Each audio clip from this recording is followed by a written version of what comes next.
കർത്താവിന് സ്തോത്രം ചെയ്യുന്നു. അനുഗ്രഹമേറിയ നല്ല വേളയ്ക്കായി ദൈവത്തെ വാഴ്ത്തുകയും ദൈവസഭയ്ക്ക്, ദൈവജനത്തിന്, വിശേഷാൽ കർത്താവിൽ അഭിഷേകത്തിന് പ്രിയ സാബുച്ചാണ്ടി പാസ്റ്റർ, കുടുംബം, മറ്റെല്ലാ പ്രിയപ്പെട്ടവർക്കും ഇന്ന് രാത്രി ഒരിക്കൽ കൂടെ സ്നേഹവന്ദനങ്ങൾ അറിയിച്ചു കൊള്ളട്ടെ. ആമേൻ. മുഖവര അധികം ദീർഘിപ്പിക്കുന്നില്ല.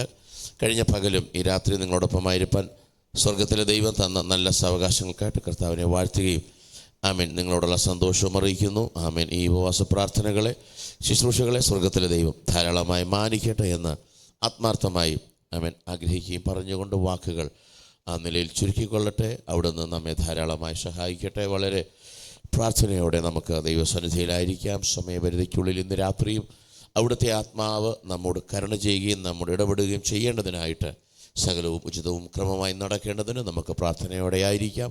ഈ രാത്രിയിലെ ദൈവവചനത്തിൻ്റെ ചിന്തയ്ക്കായും ആത്മീക ശുശ്രൂഷയ്ക്കായും പരിശുദ്ധാത്മ അധിഷ്ഠിതമായ ചിന്തകൾക്കായി പ്രവൃത്തികളുടെ പുസ്തകം 8-ാം അധ്യായം ഇന്ന് രാത്രി നമ്മുടെ ശ്രദ്ധയെ നമുക്ക് കൊണ്ടുവരാം. പ്രവൃത്തികളുടെ പുസ്തകം 8-ാം അധ്യായം അതിൻ്റെ 1-4 വാക്യങ്ങളിൽ നാം ഇങ്ങനെ വായിക്കുന്നു. പ്രവൃത്തികളുടെ പുസ്തകം 8-ാം അധ്യായം 1-4 വാക്യങ്ങൾ. 1-ാം വാക്യം അല്പം നീണ്ടതാണ്. ഇവിടെ നാം ഇങ്ങനെ വായിക്കുകയാണ്: ശൗലിന് വളരെ പ്രസാദം തോന്നി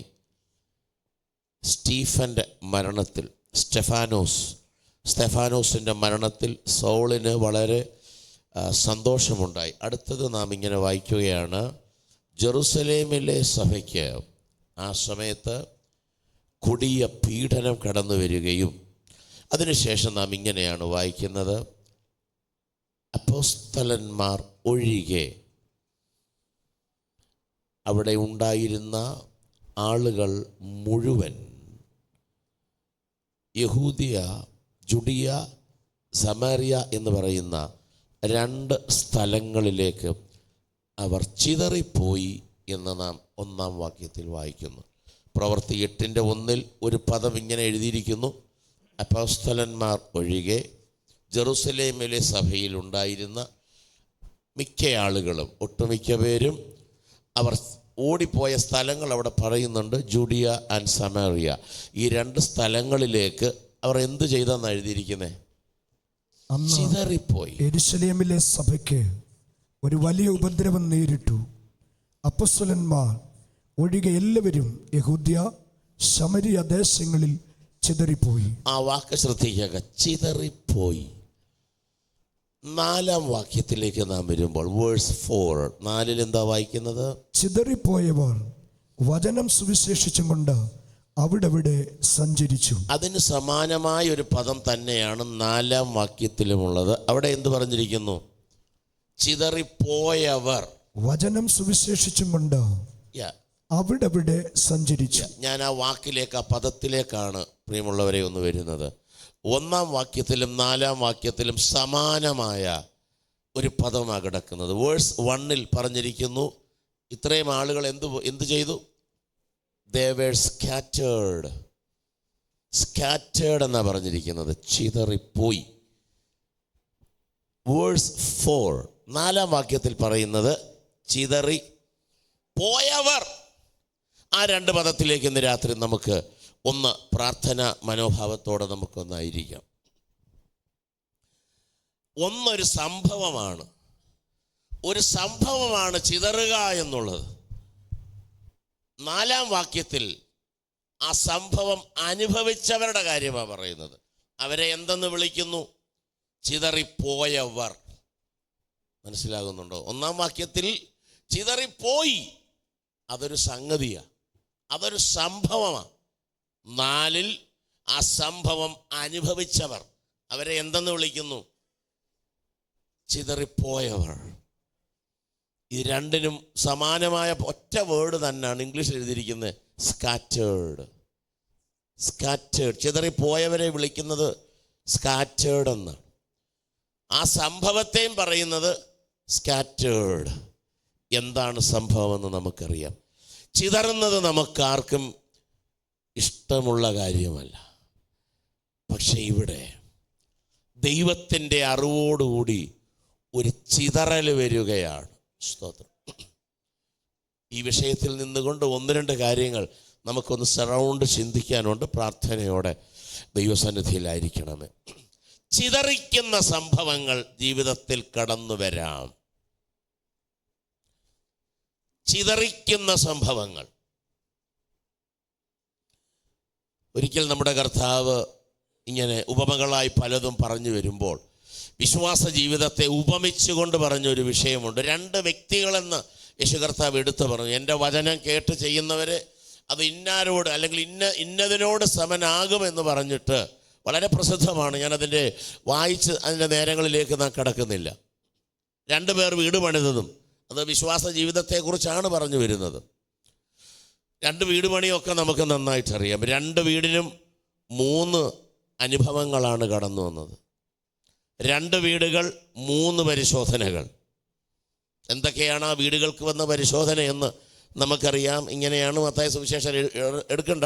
ഇങ്ങനെയാണ് പറയുന്നത്: വൻമഴ ചൊരിഞ്ഞു, കാറ്റടിച്ചു. 3, നദികൾ പൊങ്ങി. വൻമഴ ചൊരിഞ്ഞു, നദികൾ പൊങ്ങി, കാറ്റടിച്ചു. പണ്ട് VBS പഠിച്ചത് ഇപ്പോഴും ഇങ്ങനെ മനസ്സിൽ കിടപ്പുണ്ട്. ഇതിങ്ങനെ ഒത്തിരി പ്രാവശ്യം സാറ് ഞങ്ങളെ ഇങ്ങനെ VBS സാർ ഇതിങ്ങനെ പറയിപ്പിച്ചിരുന്നു. വൻമഴ ചൊരിഞ്ഞു, നദികൾ പൊങ്ങി, കാറ്റതിന്മേലടച്ചു. ഈ 3 സംഭവങ്ങൾ ചിതറിക്കുന്നതാണ്. നമുക്കൊരു വീട് പണിയോട് ചേർത്തൊന്ന് ചിന്തിച്ച് നമുക്കിതിലേക്ക് മടങ്ങി വരാം. ഒരുവൻ്റെ വീട് പണി തകർന്നു പോയി, അത് ചിതറി, അതാ വഴി അങ്ങ് പൊക്കോട്ടെ. കാരണം അത് മണലിന്മേൽ പണിതതായിരുന്നു. അത് സ്വന്തം ബുദ്ധിയും സ്വന്തം കണക്ക് കൂട്ടലും കർത്താവിൻ്റെ നിയോഗമില്ലാതെ പെട്ടെന്ന് ചെയ്തു കൂട്ടിയതായതുകൊണ്ട് പെട്ടെന്ന് ചെയ്തത് ചിലപ്പോൾ പെട്ടെന്നൊഴുകിപ്പോകാം. മണലിന്മേൽ പോയത് അവിടെ പൊക്കോട്ടെ. പക്ഷെ നമുക്ക് ചിതറിപ്പോകാതെ ഉറച്ചു നിന്നൊരു വിഷയത്തിലേക്ക് നമുക്കൊന്ന് മടങ്ങി വരാം. ഒരു നല്ല നില ഒരു മനുഷ്യൻ കണ്ടിട്ട് ഇതെനിക്ക് വീട് വെക്കാം കൊള്ളാം എന്ന് താല്പര്യപ്പെട്ടിട്ട് ആ മനുഷ്യൻ ഒരു സ്ഥലം കണ്ടു, അഡ്വാൻസ് കൊടുത്തു, വസ്തു വാങ്ങുന്നു, പണികൾ ഇങ്ങനെ മുൻപോട്ട് പോകാനുള്ള പദ്ധതികൾ ഇങ്ങനെ ആവിഷ്കരിക്കുകയാണ്. നിങ്ങൾക്കറിയാമോ, അവിടെ ഇദ്ദേഹം വസ്തു വാങ്ങിയതിന് ശേഷമോ വീട് വെക്കാൻ തുടങ്ങിയതിന് ശേഷമല്ല അവിടെ ആ നദി വന്നത്. ആണോ? അല്ല. ഓൾറെഡി നേരത്തെ തന്നെ അവിടെ ആ വീടിനോട് ചേർന്ന് അല്ലെങ്കിൽ ആ പുരയിടത്തോട് ചേർന്ന് അല്പം മാറി ഓൾറെഡി എന്തുണ്ട്? ഒരു നദി അവിടെ ഓൾറെഡി ഉണ്ട്. അല്ലാതെ ഇദ്ദേഹം വസ്തു വാങ്ങിയത് കൊണ്ട് പെട്ടെന്നുണ്ടായൊരു നദിയല്ല. ആ നാട്ടിൽ ഒരു റിവർ അവിടെ ഉണ്ട്, ഒരു നദി അവിടെ ഉണ്ട്. ഈ വസ്തു വാങ്ങുമ്പോൾ പ്രശ്നമില്ലായിരുന്നു. ഒരുപക്ഷെ ഈ നദി സംസാരിക്കുന്ന ഒരു നദിയായിരുന്നെങ്കിൽ, നമ്മൾ കാർട്ടൂണുകളിലും കഥാപാത്രങ്ങളൊക്കെ സംസാരിക്കും, നമുക്കറിയാമല്ലോ. ആട് സംസാരിക്കുന്നു, പുലി സംസാരിക്കുന്നു. അതുപോലെ നദിയും സംസാരിക്കുമായിരുന്നെങ്കിൽ, ഒരു ഭാവനയാണ്. നദി അന്നൊരു പക്ഷേ ഇങ്ങനെ പറഞ്ഞു കാണും: അച്ചായ കുഴപ്പമില്ല, ഇത് നല്ല വസ്തുവാണ്. അച്ചായനെ പോലെ ഒരാൾ ഞങ്ങളുടെ നാട്ടിൽ വരുന്നതും ഇവിടെ വന്ന് വീട് വെക്കുന്നതും എനിക്കും വലിയ സന്തോഷമാച്ചാ. നിങ്ങളെപ്പോലുള്ളവരാണ് ഇവിടെ വന്ന് വീട് വെക്കേണ്ടതെന്ന് പറഞ്ഞ് അന്ന് നദി കൈയടിച്ചു. അന്ന് നദി ഷെയ്ക്ക് ഹാൻഡ് കൊടുത്തു. വെരി ഗുഡ്, തീർച്ചയായും നിങ്ങളാണ് ഇവിടെ വരേണ്ടത്, നിങ്ങൾ തന്നെയാണ് ഇവിടെ വീട് വെക്കേണ്ടുന്നത് എന്നൊക്കെ പറഞ്ഞ് അന്ന് നദി പ്രോത്സാഹിപ്പിച്ചു. അന്ന് നദിക്ക് വലിയ പ്രശ്നങ്ങളില്ലായിരുന്നു. പക്ഷേ വീട് പണി നടക്കുമ്പോൾ നദിയുടെ മുഖഭാവം മാറിയില്ല. ഇന്നും ആ വീടിൻ്റെ പണിക്കാർ ഈ നദിയിലായിരിക്കണം ഇറങ്ങി കുളിച്ചത്. ഈ വീട് നനയ്ക്കുവാൻ ഇഷ്ടം പോലെ വെള്ളം എടുത്തതും ഇവിടെ നിന്നായിരിക്കും. അന്ന് നദി പറഞ്ഞു, കൊണ്ടുപോയിക്കോ അച്ഛാ, ഇഷ്ടം പോലെ അച്ഛൻ്റെ വീടിന് വേണ്ടിയല്ലോ, എത്ര വേണമെങ്കിലും വെള്ളം കൊണ്ടുപോയിക്കോ, എത്ര വേണമെങ്കിലും മുങ്ങി കുളിച്ചോ അച്ഛാ, ഒരു പ്രശ്നവും ഇല്ലെന്ന് പറഞ്ഞ് നദി ഒരു കാലഘട്ടം മിണ്ടാതെ ഇരുന്നു. ഈ പാവപ്പെട്ട വീട്ടുകാർ അവരും കരുതി, അയ്യോ ഇത്ര നല്ലൊരു നദിയാണല്ലോ ഞങ്ങളുടെ കടുക്കിലുള്ളത്, റിവർ സൈഡ്. ചിലപ്പം അവരൊരു വീട്ടുപേര് ലൊക്കേഷനൊക്കെ ഇട്ട് കൊടുക്കുമ്പോൾ പറഞ്ഞു കൊടുത്ത് റിവർ സൈഡ്, വീടിൻ്റെ ആ അരികിലാണെന്നൊക്കെ അവർ പറഞ്ഞു കാണും. ഈ നദി ഞങ്ങൾക്ക് തണുപ്പ് തരുമെന്ന് വിചാരിച്ചു, ഈ നദി ഞങ്ങൾക്ക് ഒരാശ്വാസമാകുമെന്ന് വിചാരിച്ചു. പക്ഷേ വീടിൻ്റെ പണിയുടെ സമയത്തൊന്നും നദിയുടെ മുഖഭാവം മാറിയില്ല. പക്ഷേ എന്ന് ഈ വീടൊന്ന് സ്ട്രോങ് ആകാൻ തുടങ്ങിയോ, എന്ന് ഈ വീട് പണി അതിൻ്റെ പൂർത്തീകരണത്തിലേക്ക് വരുന്നു, എന്ന് ചിലതിൻ്റെ കംപ്ലീഷൻ, ചിലതിൻ്റെ ആകെ മൊത്തത്തിൽ അതിൻ്റെ റൂഫ് ഉൾപ്പെടെ വാർത്ത്, എന്നാണോ ടോപ്പൊക്കെ കൂട്ടിമുട്ടി, എന്നാണോ ഇതിനകത്ത് കയറി പാർക്കുന്നത്, തുടക്കത്തിലില്ലാതിരുന്നൊരു പ്രശ്നം ചില വിഷയങ്ങളുടെ അവസാന ഘട്ടത്തിലേക്ക് വരുമ്പോൾ നദിയുടെ മുഖഭാവം മാറുകയാണ്. സങ്കീർത്തനക്കാരൻ്റെ ഭാഷയിൽ പറഞ്ഞാൽ 3 കാലഘട്ടങ്ങൾ അദ്ദേഹം അവിടെ പറഞ്ഞിട്ടുണ്ട്. ഇങ്ങനെയാണ് നാം വായിക്കുന്നത്: പകൽ പറക്കുന്ന അസ്ത്രം, അതൊരു കാലഘട്ടമാണ്. അടുത്തത് ഉച്ചയ്ക്ക്, അത് മറ്റൊരു കാലഘട്ടമാണ്, മറ്റൊരു ടൈം, മറ്റൊരു പീരീഡാണത്. നെക്സ്റ്റ് അടുത്തത് എന്താ? രാത്രിയിൽ. 3 സമയങ്ങളിലായി, 3 ടൈമുകളിലായി വെല്ലുവിളിക്കുന്ന 3 ത്രിതല ശക്തികൾ. ഈ ത്രിതല ശക്തികൾക്കുമിടയിൽ, ഉച്ചയ്ക്കും രാത്രിക്കുമിടയിൽ ഒരു കാലഘട്ടമുണ്ട്. അത് മറ്റൊരു സങ്കീർത്തന ഭാഗത്തിൽ പറഞ്ഞിട്ടുണ്ട്. എന്താണെന്നറിയാമോ? സന്ധ്യ എന്നൊരു ടൈം. ഇന്ന് രാത്രി ഇവിടെ സന്ധ്യ എന്ന് പേരുള്ള ആരെങ്കിലും ഉണ്ടെങ്കിൽ ക്ഷമിക്കണമേ, നിങ്ങളുടെ കാര്യമല്ല പറയുന്നത്. സന്ധ്യ എന്ന് പറയുന്ന നേരം വൈകിയ സമയത്തെക്കുറിച്ചാണ് പറഞ്ഞു വരുന്നത്. സന്ധ്യയിങ്കൽ എന്ത് വരും? കരച്ചിൽ വരും. വരുമെന്ന് മാത്രമല്ല എഴുതിയിരിക്കുന്നത്, വന്ന് രാപ്പാർക്കും. Stay at night. രാത്രി തങ്ങാൻ ആര് വരും? കരച്ചിൽ വരും. വരുന്ന സമയം എപ്പോഴാ? സന്ധ്യ.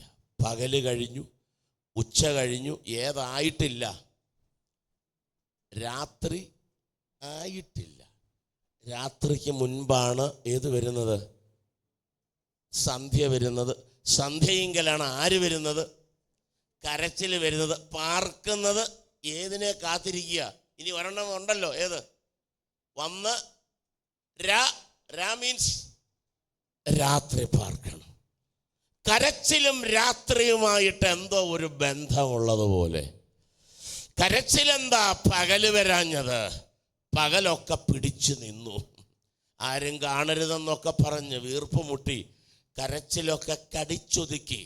ചിലപ്പോൾ കർച്ചീഫുകളൊക്കെ ഒരുപാട് എടുത്ത് ആരും കാണാതെ കണ്ണൊക്കെ നിറഞ്ഞത് നമ്മൾ മാറിയും തിരിഞ്ഞുമൊക്കെ പോയി പിടിച്ചു നിൽക്കുന്നൊരു കാലഘട്ടം ഉണ്ടായിരുന്നു. പക്ഷേ സന്ധ്യ എന്ന് പറഞ്ഞാൽ നേരം മങ്ങുകയാ, കൂട്ടുകാരില്ല. ഒരിക്കൽ ശിഷ്യന്മാർ പറഞ്ഞു, ഗുരു, കർത്താവേ, നേരം എന്തായി? It's becoming evening. വൈകി വരികയാ, സൂര്യൻ അസ്തമിക്കാറായി, ഞങ്ങൾക്ക് വീട്ടിൽ പോകണം. എന്നുവെച്ചാൽ അവർക്കൊന്ന് വിശ്രമിക്കണം, നടുവൊന്ന് നിവർത്തണം. ഇവർക്ക് നടു നിവർത്തണമെങ്കിൽ ആര് പോകണം? ഗ്രൗണ്ടിലിരിക്കുന്ന ഈ ജനമൊന്ന് പോകണമെന്നേ. എന്ന് പറഞ്ഞാൽ എല്ലാവരും വിട്ടുമാറുന്ന ഒരു ടൈമാണ് സന്ധ്യ. പകലൊക്കെ വെട്ടവും വെളിച്ചം ഉള്ളപ്പോൾ ചിലപ്പോൾ കൂട്ടുകാരും ആൾബലവും സംവിധാനങ്ങളും ഒക്കെ കൂടെ കാണും. പക്ഷേ ജീവിതത്തിൻ്റെ സന്ധ്യയുടെ ഒരു സമയം ഒറ്റപ്പെടുന്ന, ആരും കൂടെയില്ല, എല്ലാവരും ഇങ്ങനെ അങ്ങ് മാറിപ്പോവുകയാണ്. ജീസസ് രാത്രിക്ക് തൊട്ട് മുമ്പ് വരുന്ന, ഞാൻ ആ രാപ്പാർക്കുന്ന വിഷയത്തിലേക്കൊന്ന് വന്നുകൊള്ളട്ടെ. സന്ധ്യയെക്കുറിച്ച് എന്താ എഴുതിയിരിക്കുന്നത്? സന്ധ്യയെങ്കിൽ കരച്ചിൽ വരുന്നത് എന്തിനു വേണ്ടിയാ? എന്താണ് രാപാർക്കുക എന്ന് പറഞ്ഞാൽ? That means to stay at night. ഒന്ന് താമസിക്കാൻ വരികയാണെന്നാ. പുള്ളി വരുന്നത് എന്തിനാണെന്നറിയാമോ? പണ്ട് കാലത്ത് ഇത്രയും ആധുനിക സംവിധാനങ്ങളോ യാത്രാ സംവിധാനങ്ങളോ വൈദ്യുതീകരണം ഒന്നും ഇല്ലാതിരുന്ന പുരാതന കാലത്തെ ഭാഷയാണ് രാപാർക്കുക എന്നുള്ളത്. ഇത് എഴുതിയ കാലഘട്ടം ചിന്തിക്കണം. ഇന്ന് അതിൻ്റെ അത്ര ആവശ്യം വരുന്നില്ല. കാരണം ഇന്ന് വാഹനങ്ങളുണ്ട്, വേഗത്തിൽ യാത്ര ചെയ്തു പോകാം. ഇന്ന് വൈദ്യുതി ഉള്ളതുകൊണ്ട്, വെട്ടവും വെളിച്ചവും ഉള്ളതുകൊണ്ട് യാത്ര ചെയ്തു പോകാം. പക്ഷേ അതെഴുതിയ പുരാതന കാലത്ത് ഇലക്ട്രിക് പോസ്റ്റുകളില്ല, വാഹനങ്ങളില്ല, ഒരു മനുഷ്യനാകട്ടെ, ഇനി വാഹന മൃഗമാകട്ടെ, കുതിരയാകട്ടെ, ഒട്ടകമാകട്ടെ, കഴുതയാകട്ടെ, വാഹന മൃഗത്തിൽ മണിക്കൂറുകൾ യാത്ര ചെയ്താൽ വാഹനവും കുഴയും, യാത്ര ചെയ്യുന്നവനും കുഴയും. എപ്പോഴ്? സന്ധ്യയാകുമ്പോൾ. മൃഗമല്ലേ, അതിനെ അഴിച്ചു കെട്ടണ്ടേ? ക്ഷീണമില്ലേ മൃഗത്തിന്? ഈ മനുഷ്യനും രാവിലെ കുത്തിയിരുന്നതല്ലോ ആണല്ലോ. 100 മൈൽ സ്പീഡിലൊന്നും അങ്ങനെ ചവിട്ടി വിടാൻ പറ്റുന്നതല്ലല്ലോ. ചുരുക്കി പറഞ്ഞാൽ സന്ധ്യ എന്ന് പറയുന്നത് ഒന്ന് ഒതുങ്ങുന്നതിൻ്റെയൊക്കെ അർത്ഥം നിങ്ങൾ ചിന്തിച്ചോണം. അപ്പോൾ ദീർഘസമയം യാത്ര ചെയ്ത് വരുമ്പോൾ നാളത്തെ യാത്രയ്ക്ക് വേണ്ടി അക്കാലങ്ങളിൽ സൗകര്യമുള്ള വീടുകളെ കാണുമ്പോൾ, ഒരുവിധം കൊള്ളാകുന്ന വീടുകളിൽ ചെന്ന് വഴിപോക്കർ യാത്ര ചെയ്യുന്നവരെന്തോ പറയും, അച്ഛാ ഞാൻ ദൂരദേശത്തു നിന്ന് വരികയാണ്, എനിക്ക് ഒരുപാട് മണിക്കൂറുകൾ ഇനിയും യാത്രയുണ്ട്, ഇവിടുന്ന് അങ്ങോട്ട് പോകാൻ എന്ത് ചെയ്യുന്നില്ല, ഈ സമയം എന്നെ അനുവദിക്കുന്നില്ല. പണ്ട് യാക്കോബിനെ കുറിച്ച് നാം വായിക്കുന്നല്ലോ, ഒരു സ്ഥലത്തെത്തിയപ്പോൾ സൂര്യൻ അസ്തമിക്കൊണ്ട് ഇനി വിശ്രമിച്ചേ പറ്റൂ. ശരി, അപ്പം നമ്മുടെ വീട്ടിലേക്ക് അന്നത്തെ കാലഘട്ടത്തിലെ ആ വീട്ടുകാരനോട് പറഞ്ഞത്, അച്ചായ വീട്ടുകാരെ, ഞാൻ വന്നത് എന്തിനു വേണ്ടിയാ? ഒന്ന് രാ പാർക്കാനാണേ, അതോ സ്ഥിരം പാർക്കാനാണോ? അച്ഛൻ്റെ വീടുമായിട്ട് ഞാനങ്ങ് ബന്ധം സ്ഥാപിച്ച്, അച്ഛൻ്റെ മോന് പറ്റിയ ഒരു ബന്ധം ഇവിടെ ഉണ്ടല്ലോ, അച്ഛൻ്റെ മകൾക്ക് പറ്റിയൊരു ബന്ധമുണ്ടല്ലോ, എന്നാൽ പിന്നെ ബന്ധം കൂടിയേക്കാമെന്ന് വരുന്നത്. സ്ഥിരതാമസത്തിനല്ല വന്നത്. എന്തിനു വേണ്ടിയാ? ജസ്റ്റ് രാത്രി സ്റ്റേ ചെയ്യുക. നിങ്ങൾക്കറിയാമോ, രാത്രിക്കൊരു സമയപരിധിയുണ്ട്. ഇന്ന് രാത്രി ഒരു കാര്യം മനസ്സിലാക്കുക, ഏത് ഇരുളിനും ഏത് രാത്രിക്കും സമയപരിധി നീതിമാനായ ദൈവം വെച്ചിട്ടുണ്ട്. നിശ്ചിത സമയം കഴിഞ്ഞാൽ ഇരുള് മാറിയേ പറ്റൂ. ഇരുള് മാറും, ഇരുള് മാറണം. അതാണ് ദൈവം വെച്ചിരിക്കുന്ന വ്യവസ്ഥ. അപ്പോ ഈ സന്ധ്യയെങ്കിൽ വന്നു കയറിയ പുള്ളി ആരാണ്? കരച്ചിൽ. എന്താണ് കരച്ചിൽ എന്ന് പറഞ്ഞാൽ? മോങ്ങൽ, നിർത്താതെയുള്ള കരച്ചിൽ. നമ്മുടെ ജീവിതത്തിൻ്റെ ഈ പകലും ഉച്ചയും രാത്രി എന്നൊക്കെ പറയുന്നത് ഒരുപാട് അർത്ഥം. പകലെന്ന് പറയുന്നത് ഒരു സംഭവം തുടങ്ങുന്ന കാലഘട്ടമാണ്. മനസ്സിലാകുന്നുണ്ടോ? ഒരു സംരംഭം അങ്ങോട്ട് ആരംഭിക്കുമ്പോൾ, ഒരു പുതിയ ചിന്ത അങ്ങോട്ട് തുടങ്ങുമ്പോൾ, ഒരു പുതിയ പ്ലാൻ അങ്ങോട്ട് ആരംഭിക്കുമ്പോൾ, അതാണ് പകലെന്ന് പറയുന്നത്. അപ്പോൾ തന്നെ ഈ പറക്കുന്ന അസ്ത്രം പോലെ, പറക്കുന്ന അസ്ത്രമൊക്കെ അന്നത്തെ ഭാഷയാണ്. ഇന്നും പറക്കുന്ന അസ്ത്രങ്ങൾ പലതില്ലേ. എത്ര വേഗത്തിലാണ് വാർത്തകൾ പരക്കുന്നത്, എത്ര വേഗത്തിലാണ് വാർത്തകൾ വരുന്നത്. പറക്കുന്ന അസ്ത്രം എന്ന് പറഞ്ഞാൽ തളർത്തുന്ന വാക്കുകളെന്ന അസ്ത്രം കണക്കെ മടുപ്പിക്കുന്ന പകൽ ആരംഭം കുറിക്കുന്ന ടൈമാണ്. അത് പിടിച്ചു നിൽക്കുമ്പോൾ, ഉച്ചയെന്ന് പറഞ്ഞാൽ എന്താ? ഉച്ചസ്ഥായി എന്നൊക്കെ പറഞ്ഞാൽ നല്ല ആരോഗ്യമുള്ളതെന്ന്, നല്ല കരുത്തുള്ള സമയമാണ് ഏത്? ഉച്ച. ഒരുപക്ഷെ പകലത്തെ അസ്ത്രത്തെയൊക്കെ നമ്മൾ ജയിച്ചെന്ന് വരാം. വാക്കുകളെയും കമൻറ്റുകളെയും അഭിപ്രായങ്ങളെയും വെല്ലുവിളികളെയൊക്കെ. ചിലപ്പോൾ കുറച്ച് നേരത്തേക്ക് വേണമെങ്കിൽ നമുക്ക് ഫോണൊന്ന് ഓഫ് ചെയ്യാം, കുറച്ച് നേരത്തേക്ക് വേണമെങ്കിൽ ആ കോൾ അറ്റൻഡ് ചെയ്യണ്ട. പകലത്തെ അസ്ത്രത്തെ നമുക്ക് എന്ത് ചെയ്യാം? കുറേയൊക്കെ ഒഴിഞ്ഞൊക്കെ പോകാം. അങ്ങനാണല്ലോ, അമ്പ് വരുമ്പോൾ ഒഴിഞ്ഞു കൊടുത്താൽ മതി, അസ്ത്രം വരുമ്പോൾ ഒന്ന് മാറി കൊടുത്താൽ മതി, അത് ചിലപ്പോൾ അതിൻ്റെ വഴിക്കങ്ങ് പോകും. ഒരുപക്ഷെ പകലിനെ നമുക്ക് ജയിച്ചെന്ന് വരാം. പക്ഷെ ഉച്ചയ്ക്ക് എന്താ കിടക്കുന്നത്? പകൽ പറക്കുന്ന അസ്ത്രവും ഉച്ചയ്ക്ക് സമ്മതിക്കുകയല്ല. മനസ്സിലാവുന്നുണ്ടോ? നശിപ്പിക്കുമെന്ന് പറഞ്ഞ്. അതൊക്കെ ഓരോ ടൈമാണ്, ഓരോ പീരീഡാണ്, ഓരോ കാലഘട്ടമാണ്. അതിനെ പിന്നെ നിങ്ങളങ്ങ് ചിന്തിച്ച് പഠിച്ചാൽ മതി. ദൈവസന്നിധി ഇരുന്ന് പ്രാപിച്ചോണം. ഉച്ചയും ചിലപ്പോൾ നമ്മളങ്ങ് ജയിച്ചെന്നിരിക്കട്ടെ. അടുത്തതെന്താ? സങ്കീർത്തനത്തിലേക്ക് വരിക. പകൽ പറക്കുന്ന അസ്ത്രം, ഉച്ചയ്ക്ക് രാത്രിയിൽ എന്തുവാ? ഇത്രയൊക്കെ പിടിച്ചു നിന്നെങ്കിലും മനസ്സിലാവുന്നുണ്ടോ? രാത്രി കാലം എന്ന് പറഞ്ഞാൽ നേരം സന്ധ്യയാകുന്ന 7 മണിയുടെ കാര്യമല്ല അവിടെ ഉദ്ദേശിച്ചത്. അതൊരു ഭാഷാ ശൈലിയാണ്. അസ്ത്രങ്ങളെയൊക്കെ നമ്മൾ ജയിച്ചു, വിവാദങ്ങളെയൊക്കെ നമ്മൾ ജയിച്ചു. നശിപ്പിക്കുമെന്ന് പറഞ്ഞതിനെ ഒക്കെ ചിലപ്പോൾ നമ്മൾ സ്തോത്രം പറഞ്ഞും ആരാധിച്ചും ഒക്കെ നമ്മൾ പിടിച്ചു നിന്നിരിക്കട്ടെ. പക്ഷെ രാത്രികളിൽ ആരും കൂടെ കാണുകയില്ല. ഒറ്റപ്പെടുമ്പോഴേ ജീവിതത്തിൻ്റെ പിന്നാമ്പുറങ്ങളിൽ ഇത്രയൊക്കെ ഞാൻ പിടിച്ചു നിന്നു. പക്ഷേ രാത്രിയാകുമ്പോൾ ടെൻഷൻ കൂടുകയാണെന്നേ. രാത്രിയാണെങ്കിൽ ഉറക്കമില്ലാത്ത രാത്രികൾ. ഇന്ന് രാത്രി പറയട്ടെ, പകലിനെ ജയിച്ചവർ ഇതിനകത്തുണ്ട്. അല്ല, ഉച്ച സമയം, ഓരോ കാലഘട്ടമാണ്, ഉച്ച കാലഘട്ടത്തെയും ഉച്ച സമയത്തെയും ജയിച്ചവർ ഇതിനകത്തുണ്ട്. പക്ഷെ ഇന്ന് രാത്രി ഇത് കേൾക്കുമ്പോൾ രാത്രിയുടെ കാലഘട്ടങ്ങളിൽ കൂടിയാണോ കടന്നുപോയിക്കൊണ്ടിരിക്കുന്നത്? രാത്രിയിൽ എന്താ വരുന്നത്? രാത്രിയിൽ ഇത്രയും നാൾ പിടിച്ചു നിന്നെങ്കിലും, ഇത്ര നേരവും പിടിച്ചു നിന്നെങ്കിലും വല്ലാത്ത ഒരു ഭയം ജീവിതത്തെ അലട്ടുക. പക്ഷെ തിരുവചനം പറയുന്നു, ഇത് മൂന്നിനെയും എല്ലാവർക്കുമല്ല, അത്യുന്നതന്റെ മറവിൽ വസിച്ചുകൊണ്ട് സർവശക്തന്റെ നിഴലിലാണ് പാർക്കുന്നതെങ്കിൽ, മറ്റ് ചില നിഴലുകൾ നമ്മെ ഭീതിപ്പെടുത്തുന്നെങ്കിൽ, സർവശക്തന്റെ നിഴലിൽ കീഴിൽ നിൽക്കുന്നെങ്കിൽ പറയുകയാണ്, ഈ 3 കാലഘട്ടത്തെയും നിനക്ക് എന്ത് ചെയ്യണ്ട. പക്ഷെ നമ്മളിന്ന് രാത്രി ഇടയ്ക്ക് ചിന്തിച്ചൊരു പാർട്ടി ഉണ്ടല്ലോ. എപ്പോൾ കയറി വന്ന? സന്ധ്യയ്ക്ക്, അത് രാത്രിക്ക് മുൻപാ. പാർട്ടി വന്ന് പറഞ്ഞത് എന്താണെന്നറിയാമോ? അച്ഛാ, ഞാൻ ഇവിടെ ഒന്ന് കിടന്നോട്ടെ അച്ഛാന്ന്. എനിക്ക് മുറി വേണ്ട അച്ഛാ, റൂം വേണ്ട, എനിക്ക് ഏത് മതി. പണ്ടത്തെ ഭാഷ പറഞ്ഞാൽ എനിക്ക് ആ ചായ്പ് മതിയെന്ന്. പഴയ ഭാഷയാണ്. പണ്ട് വീടിനോടൊക്കെ ചേർന്ന് എന്തുണ്ടായിരുന്നു? ചായ്പ് എന്ന് പറയുന്നൊരു സംഭവം ഉണ്ടായി. അച്ഛാ, എനിക്ക് ആ ചായ്പ് മതി. ഇന്നത്തെ ഭാഷയിൽ പറഞ്ഞാൽ, അച്ഛാ ഞാൻ ആ തിണ്ണേ കിടന്നോളാം, അല്ലെ ഞാൻ ആ സിറ്റ് ഔട്ടിലൊന്ന് ഞാനിവിടെ കിടന്നോളാം അച്ഛാ. അപ്പം കക്ഷി വന്നത് എന്തിനു വേണ്ടിയാ? രാപാർക്കാൻ വന്നതാരാ? സന്ധ്യയെങ്കിൽ വന്നതാരാ? കരച്ചിലാണ്. നിങ്ങൾക്കറിയാമോ, ഈ സന്ധ്യയിൽ അതുവരെ ആ വീട്ടിൽ എന്തില്ല? കരച്ചിലില്ല. ഈ പറയുന്നതിൻ്റെ ആഴങ്ങൾ ഇതിനോടൊപ്പം ഒന്ന് ചിന്തിച്ചോണം. പകലുകൾ കരഞ്ഞില്ല, പകലൊക്കെ പിടിച്ചു നിന്നു. വെട്ടവും വെളിച്ചവും ഉള്ളത് കൊണ്ടും. കരഞ്ഞാൽ ആരെങ്കിലും കാണും. പ്രാർത്ഥിക്കുന്ന നീ കരയുന്നു, പ്രാർത്ഥിക്കുന്ന നീ എന്തിനാ കണ്ണ് തുടയ്ക്കുന്നത്? ഇതാരെ കൊണ്ടും പറയിപ്പിക്കേണ്ടെന്ന് കരുതി പകലുകൾ എന്ത് ചെയ്തില്ല? കരഞ്ഞില്ല. പകലുകൾ കരയാത്ത കരച്ചിലെല്ലാം കൂടെ എപ്പോൾ കയറി? സന്ധ്യയാകുമ്പോൾ ഏങ്ങലടി തുടങ്ങിയെന്ന്.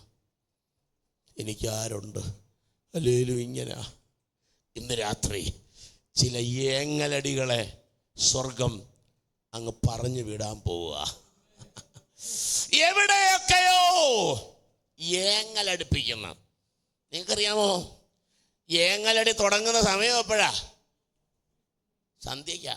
അതുവരെ വീടിന് ഒരു പ്രശ്നവും വലിയ കുഴപ്പമൊന്നും, കടാമുടാന്നൊക്കെ പറഞ്ഞാലും ഫ്ലൈയിങ് സോസേഴ്സ് എന്ന് പറഞ്ഞാൽ എന്താ? പറക്കം തളികൾ. ഏത് ആകാശത്തു നിന്ന് വരുന്ന, ചൊവ്വാഗ്രഹത്തിൽ നിന്ന് വരുന്ന പറക്കം തളിയുടെ കാര്യമല്ല പറഞ്ഞ്. ചിലപ്പോൾ കടാമുടാന്നൊക്കെ പറയുമ്പോൾ സ്പൂണോ തവിയോ പാത്രമൊക്കെ എന്ത് ചെയ്യാം?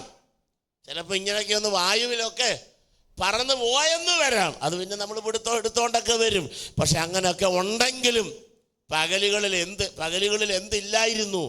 കരച്ചിലില്ലായിരുന്നു. പക്ഷേ ഈ സംഭവം വന്നു കയറിയ പിന്നെ, ഇതിങ്ങോട്ട് ജീവിതത്തിൽ വന്നേ പിന്നെ, ദിവസവും സന്ധ്യയാകുമ്പോൾ എന്തുവാ? ടെൻഷനായി, കരച്ചിലായി, ഏങ്ങലടിയായി. സിറ്റ് ഔട്ടിൽ ഈ ഒരു സംഭവം വന്നേ പിന്നെ അങ്ങ് ഏങ്ങലടിയും കരച്ചിലും മോങ്ങലും. പക്ഷെ ഒരു കാര്യം ഓർത്തോണം, അതിനൊരു കാലഘട്ടമായി എഴുതി വച്ചിരിക്കുന്നത്. അവൻ വന്നത് എത്ര നേരത്തേക്കാ? അതിനെ രാപാർക്കുക എന്ന് പറഞ്ഞ ചില മണിക്കൂറുകളുടെ ആയുസേ ഉള്ളൂ. ഏതിന്? ഈ കരച്ചിലിന്. രാത്രി ചില കരയുന്ന കരച്ചിലുകളെ നോക്കിയിട്ട്, എവിടെയൊക്കെ ഏങ്ങലടിപ്പിക്കുന്ന ചില വിഷയങ്ങളെ ഉണ്ടെങ്കിൽ അതിനെ നോക്കി പറയണം, നീ എത്ര കരയിപ്പിക്കാൻ നോക്കിയാലും, നീ എന്നെ എത്ര കുലുക്കാൻ നോക്കിയാലും നിനക്കൊരു സമയപരിധി വെച്ചിട്ടുണ്ട്. അപ്പം എന്തോ പറഞ്ഞോണ്ടാ വന്നത്? ഞാൻ വന്നൊന്ന് രാവാർത്തോട്ടെ അച്ഛാന്നാ പറഞ്ഞ്. കനിവുള്ള അച്ചായനായതുകൊണ്ട് പലതും നമ്മുടെ മനസ്സലിവ് കൊണ്ടൊക്കെ ആയിരിക്കും ചിലതൊക്കെ വന്ന് കയറുന്നതേ. മനസ്സിലാകുന്നുണ്ടോ? നമ്മളിച്ചിരി കരുണ കൂടിപ്പോയത് കൊണ്ടും. മനസ്സിലാകുന്നുണ്ടോ? എന്നാ വന്ന് കിടന്നു. ഇനി വിളിച്ച് കയറ്റിയാലും വന്ന് കയറിയാലും. മനസ്സിലാകുന്നുണ്ടോ?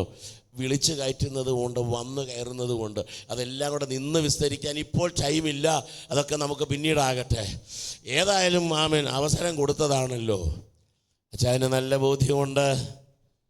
അവൻ എൻ്റെ തിണ്ണെ കിടന്നാലും, അവൻ എൻ്റെ ചായ്പിൽ കിടന്നാലും, സിറ്റ് ഔട്ടിൽ കിടന്നാലും, നാളെ നേരം വെളുക്കുന്ന ഒരു പകലുണ്ടെങ്കിൽ അവൻ എന്ത് ചെയ്തിരിക്കും? 6 മണിക്ക് മുമ്പ് തന്നെ, 6 മണിക്ക് മുൻപ് തന്നെ ഈ വന്ന പുള്ളി എന്ത് ചെയ്യും? അവൻ്റെ പായ അവൻ ചുരുട്ടും, അവൻ ചുരുട്ടിയിരിക്കും.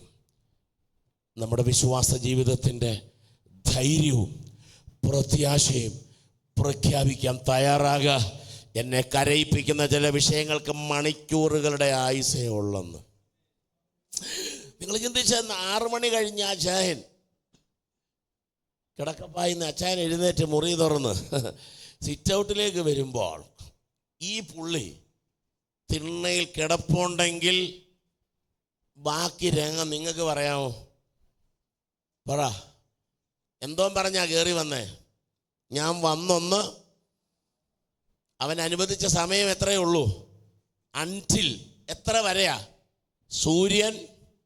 മനസ്സിലാവുന്നുണ്ടോ? അതുകൊണ്ടാ സങ്കീർത്തനക്കാരൻ പറഞ്ഞത്, ഉഷസ്സിനായി കാത്തിരിക്കുന്നവരേക്കാൾ, ഉഷസ്സിനായി കാത്തിരിക്കുന്നവരേക്കാൾ ഞങ്ങൾക്കറിയാം നീതി വെളിപ്പെടുമെന്ന്. ഞങ്ങൾക്കറിയാം സൂര്യൻ വെളിപ്പെടുമെന്നേ. ഞാൻ കഴിഞ്ഞ നാളുകളിൽ അവൻ എന്നെ കരയിപ്പിച്ചതിനും ഞാൻ കരഞ്ഞ കാലഘട്ടത്തിനും ഒരറുതിയുണ്ട് എന്ന്.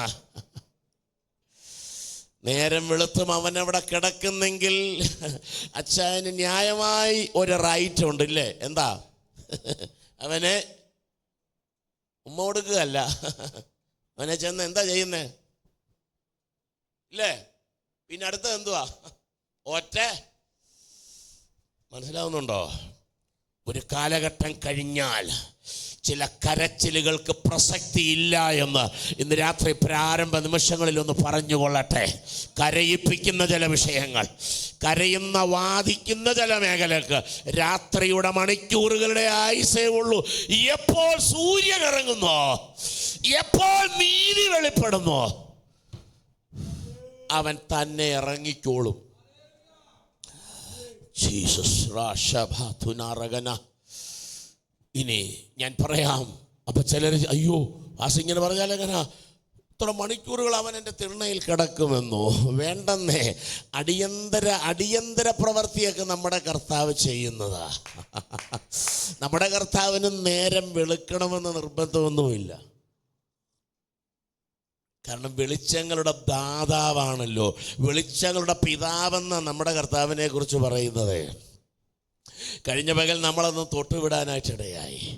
ഒരു രാത്രിയിൽ ആ മുറിയിലെ വാഗ്ദത്തമുള്ളവൻ കിടക്കുന്ന ആ കാരാഗ്രഹത്തിലെ അവസാനത്തെ വെളിച്ചവും ആ ജയിൽ വാർഡൻ വന്ന് ഊതിക്കെടുത്തി. പത്രോസ് പറഞ്ഞു, അയ്യോ അച്ഛാ, ഒരു 5 മിനിറ്റ് കൂടെ അച്ഛാ, ഞാൻ ഈ ലെറ്ററോടെ ഒന്ന് എഴുതിക്കോട്ടെ അച്ഛാ. ഏതായാലും എന്നെ തട്ടാൻ പോകും, ഞാൻ ഭാവനയാണ് അച്ഛാ, ഞാൻ ഇതുകൂടെ ഒന്ന് എഴുതി വേണ്ടടാ, എന്തോന്ന് എഴുത്ത്, പകല് മുഴുവൻ നിനക്ക് സമയമില്ലായിരുന്നോ എഴുതാൻ? നാളെ നീ എന്തിനുള്ളവനാ? നാളെ ചാകാൻ പോകുന്ന നിനക്ക് എന്തിനാടാ വെട്ടം? നാളെ ചാകാൻ പോകുന്ന നിനക്ക് എന്തിനാടാ വെളിച്ചം? നീയും നിന്റെ ഒരു വെളിച്ചമെന്ന് പറഞ്ഞ് ആ മുറിയിലെ പ്രവൃത്തി 12-ാം അധ്യായമായി പറഞ്ഞു വരുന്നത്. അപ്പോസ്തല പ്രവൃത്തി 12-ാം അധ്യായത്തിൽ ആമേൻ പത്രോസ് കിടന്ന മുറിയിലെ അവസാനത്തെ വെളിച്ചവും തല്ലിക്കെടുത്തിയേച്ച് അവൻ പറഞ്ഞു, കിടന്നു. എന്നുവെച്ചാൽ നിനക്ക് ചുറ്റും ഇരുട്ടാണെന്ന്. നാളെ നിന്റെ കാര്യം തീർപ്പാക്കുന്ന പകലെന്ന് പറഞ്ഞു. ജീവിതത്തിൻ്റെ പ്രത്യാശയുടെ വെളിച്ചം ഊതിക്കെടുത്തി ആ ജയിൽ വാർഡനും കയറിപ്പോയി. പക്ഷേ അടിയന്തര പ്രവൃത്തി അവിടെ വെളിപ്പെട്ടു. നാം വായിക്കുന്നത്, തന്നെ കാണിച്ചു കൊടുക്കുവാൻ ഹേരോദാവ് ഭാവിച്ചതിൻ്റെ തലേ രാത്രിയിൽ there is no light. അവിടെ എങ്ങും വെട്ടമില്ല. വെട്ടമില്ല എന്നുള്ളതിൻ്റെ തെളിവാണ് നാം കാണുന്നത്. കാരണം അവനിനി വെട്ടത്തിൻ്റെ ആവശ്യവുമില്ലല്ലോ. അവൻ കിടന്നിരുന്ന ഉൾമുറിയിൽ an angel.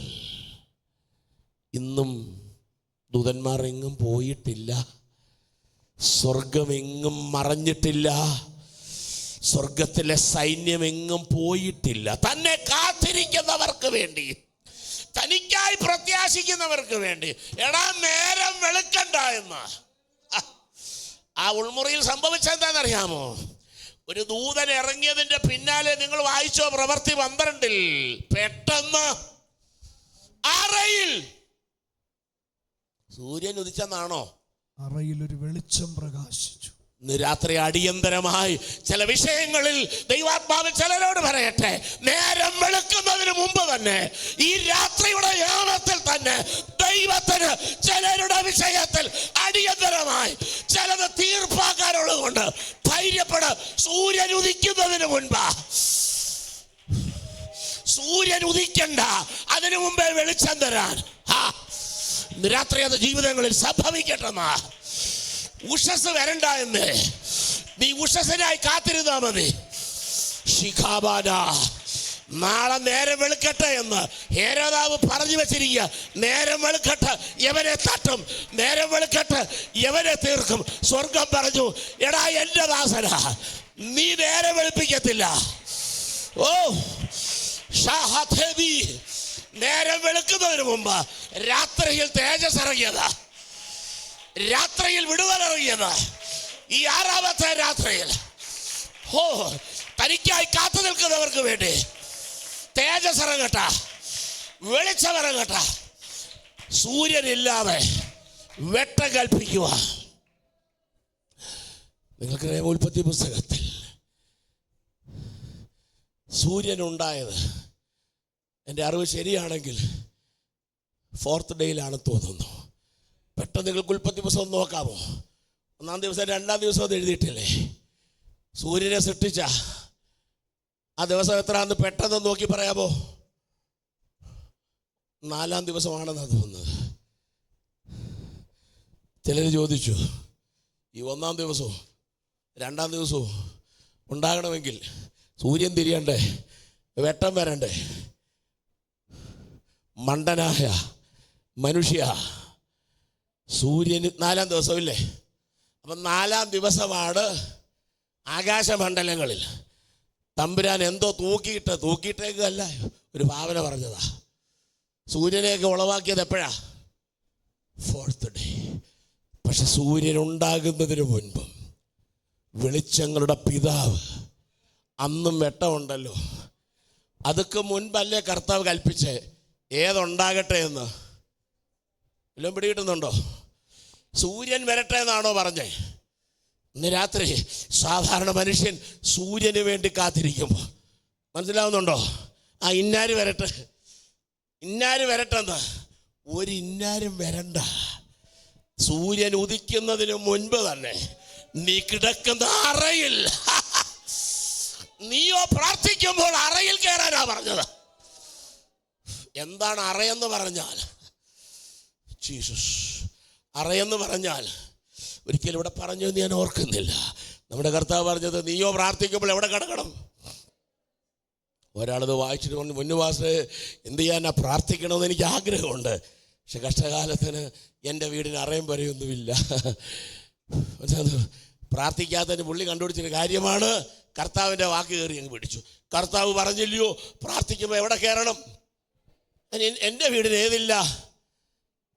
ഇനി അറയും പൊരയൊക്കെ വരുന്ന കാലത്ത് അതാണ് വരുമ്പോൾ പ്രാർത്ഥിക്കും. ഇപ്പം പ്രാർത്ഥിക്കാത്തവൻ ഒരിക്കലും പ്രാർത്ഥിക്കുകയല്ല. പ്രാർത്ഥിക്കാത്തവൻ ഒരു കാലത്തും പ്രാർത്ഥിക്കത്തില്ല. പ്രാർത്ഥിക്കുന്നവൻ ഏത് സാഹചര്യങ്ങളിലും പ്രാർത്ഥിച്ചിരിക്കും. എന്താണ് അറയെന്ന് പറഞ്ഞാൽ? അറയെന്ന് പറഞ്ഞാൽ ഇന്നർ റൂം എന്നർത്ഥം. അറയെന്ന് പറഞ്ഞാൽ ഉൾമുറി എന്നാണ് അർത്ഥം. അല്ലാതെ നമ്മുടെ നാട്ടിലെ പണ്ടത്തെ അറയും പൊരയും ഒന്നുമല്ല, പഴയ മലയാള ഭാഷയാണ്. ഇന്നർ ചേംബർ എന്നാണ് പറഞ്ഞിരിക്കുന്നത്, ഉൾമുറി. എന്താണ് ഉൾമുറി എന്ന് പറഞ്ഞാൽ? ഇത് ഒരു സഭാ ഹോളാണ്, ഇതൊരു ഹോളാണ്. ദേവദാസൻ പറഞ്ഞല്ലോ, എത്ര മനോഹരമായ ഒരു ഹോളാണിത്, പ്രാർത്ഥനാ ഹോൾ. ഇതിനെ നമുക്ക് എന്തെന്ന് വിളിക്കാൻ പറ്റുകയില്ല. അറയെന്ന് പറയാൻ പറ്റുമോ? ഇതൊരു മുറിയാണ്, ഇതൊരു ഹോളാണ്. ഈ ഹോളിൽ ഒരു 100-100 പേർക്കൊക്കെ ഒരുവിധമൊക്കെ ഇരിക്കാം. പക്ഷെ അറയെന്ന് പറഞ്ഞാൽ, ഇനി നിങ്ങൾ പറ, അറയിൽ പരമാവധി അറയിൽ എത്ര പേർക്ക് കയറാം, ഇരിക്കാം? മാക്സിമം 2, പരമാവധി 3, ഇല്ലേ? ഇത്ര പേർക്ക് എവിടെ പറ്റൂ? അറയിൽ. പണ്ട് കാലത്ത് നമ്മൾ ചരിത്രമൊക്കെ വായിച്ച രാജാക്കന്മാർ ശത്രു ഭീഷണിയെ നേരിടുമ്പോൾ വേഷം മാറി, ആള് മാറി കൊട്ടാരം വിട്ട് ഓടും, ഇല്ലേ? ചരിത്രം വായിച്ചിട്ടില്ലേ? അവരൊക്കെ ജീവൻ നിലനിർത്താൻ വേണ്ടി രക്ഷപ്പെടാൻ എവിടെ കയറി ഒളിക്കും? മുറിയിലാണോ? ഹോളിലാണോ?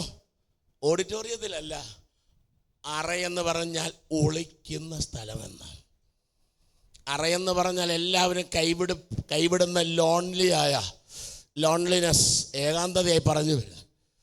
കർത്താവ് പറഞ്ഞത്, നീ പ്രാർത്ഥന പഠിക്കണമെങ്കിൽ, ഒരു പ്രാർത്ഥനാക്കാരനായിരിക്കണമെങ്കിൽ എല്ലാവരും കൈവിട്ടേ പറ്റൂ. സകലരും കൈവിടുന്ന ഇന്നർ മുറി, മനസ്സിലാകുന്നുണ്ടോ? എനിക്കാരുമില്ലെന്ന് പറയുന്ന ഒരു കൊച്ചു സർക്കിൾ. ഇന്ന് രാത്രി ഒരു ചെറിയ സർക്കിളിനകത്ത് ഒതുങ്ങിയതുപോലെ ചിലപ്പോൾ നമുക്ക് നമ്മോട് തന്നെ നോക്കുമ്പോൾ ഒരു പുച്ഛം തോന്നാറില്ലേ? ഞാൻ എന്തിനാ ഇങ്ങനൊന്ന് ജനിച്ചത്?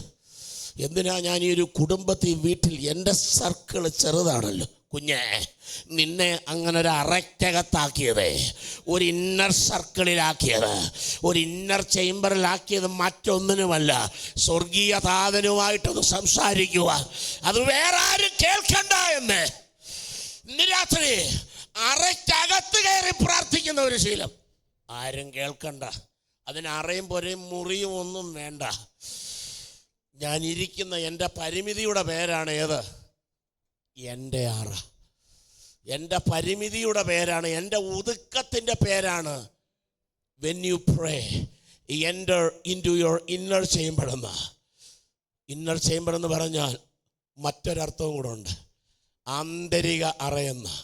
എന്താണ് ആന്തരിക അറ? പറഞ്ഞു തരാം. ഒരു മനുഷ്യന് 3 പാർട്സ്, 3 ഘടകങ്ങൾ ഒരു മനുഷ്യനുണ്ട്. ഒന്നാമത്തെ ഘടകമായ ദൃശ്യമായ ഈ ബോഡി, ഈ ശരീരം എല്ലാവർക്കും കാണാം. പറയാം, നമുക്കിനി എത്ര പ്രശ്നമുണ്ടെങ്കിലും, എത്ര കടമുണ്ടെങ്കിലും, എത്ര നിന്ദയുണ്ടെങ്കിലും അത് പുറത്ത് കാണിക്കാതിരിക്കാൻ എനിക്കെൻ്റെ ശരീരത്തെ അലങ്കരിക്കാം. നല്ല ഡ്രസ്സൊക്കെ ഇട്ട്, നല്ല പെർഫ്യൂമൊക്കെ അടിച്ച്, മനസ്സിലാകുന്നുണ്ടോ? കുഴപ്പമില്ലെന്ന് കാണിക്കാൻ, 4 പേരുടെ നടുവിൽ പ്രശ്നമില്ലെന്ന് ഒന്ന് അറിയിക്കാൻ. അത് ഗമ കൊണ്ടല്ല, വൃത്തികേട് കൊണ്ടാണ്. ആരോടോ ദൈവാത്മാവ് ഇന്ന് രാത്രി സംസാരിക്കുക. ഒരു മനുഷ്യന് 3 ഘടകങ്ങൾ, 3 അറകളാണ് ഉള്ളത്. അതിൽ ഒന്നാമത്തെ അറ ദൈവം തന്നിരിക്കുന്നത് ഇങ്ങനെ 4 പേര് കാണുക പുറമേ ഉള്ളൊരറയാണ്. അതുള്ളത് കൊണ്ട് രക്ഷപ്പെട്ടു. ഈ അറ ഉള്ളത് കൊണ്ടല്ലേ നമ്മൾ ഒന്നുമല്ലേലും ഇങ്ങനെ വലിയ ഗമയൊക്കെ കാണിച്ച് നടക്കുന്നത്. 10 പൈസ എടുക്കാനില്ലെങ്കിലും ഒരുങ്ങിക്കെട്ടി ഇറക്കുന്നത് കണ്ടാൽ ഒന്നുമല്ലേലും ആളുകൾ പറയും, കണ്ടിട്ട് വലിയ കുഴപ്പമൊന്നും. അപ്പോൾ ഒന്നാമത്തെ അറയാകുന്ന ഈ ദൃശ്യമാകുന്ന ഔട്ടർ ഈ സംഭവത്തെ നമുക്ക് അലങ്കരിക്കാം. ഒന്നുമില്ലെങ്കിലും കടം വാങ്ങിച്ചെങ്കിലും. പണ്ട് കാലത്തെ അങ്ങനെ കേട്ടിട്ടുണ്ട്. കല്യാണത്തിനും വിവാഹത്തിനും ഒക്കെ പോകുമ്പോൾ പണ്ട് കാലത്താണ് എന്ത് ചെയ്യുമായിരുന്നു? സ്വന്തമായിട്ട് നല്ല ഡ്രസ്സ് ഇല്ലെങ്കിൽ ഇല്ലേ, ഏതിനെ അലങ്കരിക്കാനാ? ഔട്ടർ ചേംബറിനെ അലങ്കരിച്ച്. അക്കൂട്ടത്തിൽ നമുക്കും ഗവയായിട്ട് ഫോട്ടോയുടെ മുമ്പിലൊക്കെ കയറി നിൽക്കും. വൈകിട്ടാകുമ്പോൾ ഇതങ്ങ് തിരിച്ചു കൊടുക്കണം, അതൊട്ട് ആരും അറിയുന്നുമില്ല. അതൊക്കെ സന്ധ്യയുടെ സമയങ്ങളല്ലേ. ഒന്നാമത്തെ അറയെ നമുക്ക് വേണമെങ്കിൽ ഈ പറഞ്ഞ പോലെ സ്പ്രേയൊക്കെ അടിച്ച് കരച്ചിലൊക്കെ കടിച്ചമർത്തി നമുക്ക് പകലൊക്കെ പിടിച്ചു നിൽക്കാം. അത് ഒന്നാമത്തെ അറയാ, അത് ഔട്ടറാ. പക്ഷെ കാണാൻ കഴിയാത്ത 2 അകത്തെ 2 ചേംബറൂടാ ദൈവം മനുഷ്യനെ സൃഷ്ടിച്ചു വെച്ചിരിക്കുന്നത്. രണ്ടാമത്തെ അറയാണ്, രണ്ടാമത്തെ ചേംബറാണ് സോളെന്ന് പറയുന്ന പ്രാണൻ. ഹൃദയ വിചാരങ്ങൾ. ജീസസ് ഈ ഹൃദയത്തിൽ കൂടെ പോകുന്ന എന്തൊക്കെയാണെന്ന് ആരും അറിയുന്നില്ല. ഒരു പക്ഷേ ഒരു പരസ്യമായ ഒരു ജനക്കൂട്ടത്തിൻ്റെ നടുവിൽ, ഒരു ഓഡിറ്റോറിയത്തിൽ എല്ലാവരുടെ മുൻപിൽ നമ്മളും ആള് ചമഞ്ഞ് കുഴപ്പമൊന്നുമില്ല എന്ന് പറഞ്ഞ് നമ്മളും പിടിച്ചു നിൽക്കാൻ ശ്രമിക്കുമ്പോഴും എൻ്റെ ഉള്ളം തകരുന്നുണ്ട്. നമ്മുടെ കർത്താവ് പറഞ്ഞു, ഒരു മനുഷ്യൻ സർവ്വലോകവും നേടിയാലും അവൻ്റെ എന്നുവെച്ചാൽ ഒരു മനുഷ്യൻ്റെ ഏറ്റവും വിലപിടിപ്പുള്ള സംഭവമാണ് ഏത്? സ്പിരിറ്റ് എന്ന് പറയുന്നത്. അവിടെ പ്രാണനല്ല, അത് ശരിക്കും ആത്മാവാണത്. ശരീരം ചിലപ്പോൾ അഴുകിപ്പോകാം, നശിച്ചു പോകാം, അതിനൊരുപാട് അർത്ഥങ്ങളുണ്ട്, അതിലേക്ക് ഇപ്പോൾ കിടക്കുന്നില്ല. പക്ഷെ ഒരു മനുഷ്യന് ദൈവം നൽകിയിരിക്കുന്ന ഏറ്റവും വിലപിടിപ്പുള്ള ഒരു വിമാനത്തിൻ്റെ ബ്ലാക്ക് ബോക്സ് എന്നൊക്കെ പറയുന്ന പോലെ, വിമാനം എത്ര കത്തിയമർന്നാലും എത്ര തകർന്നാലും ഏറ്റവും സ്ട്രോങ് ആയിട്ടുള്ള സംഭവമാണ് ഏത്? The black box.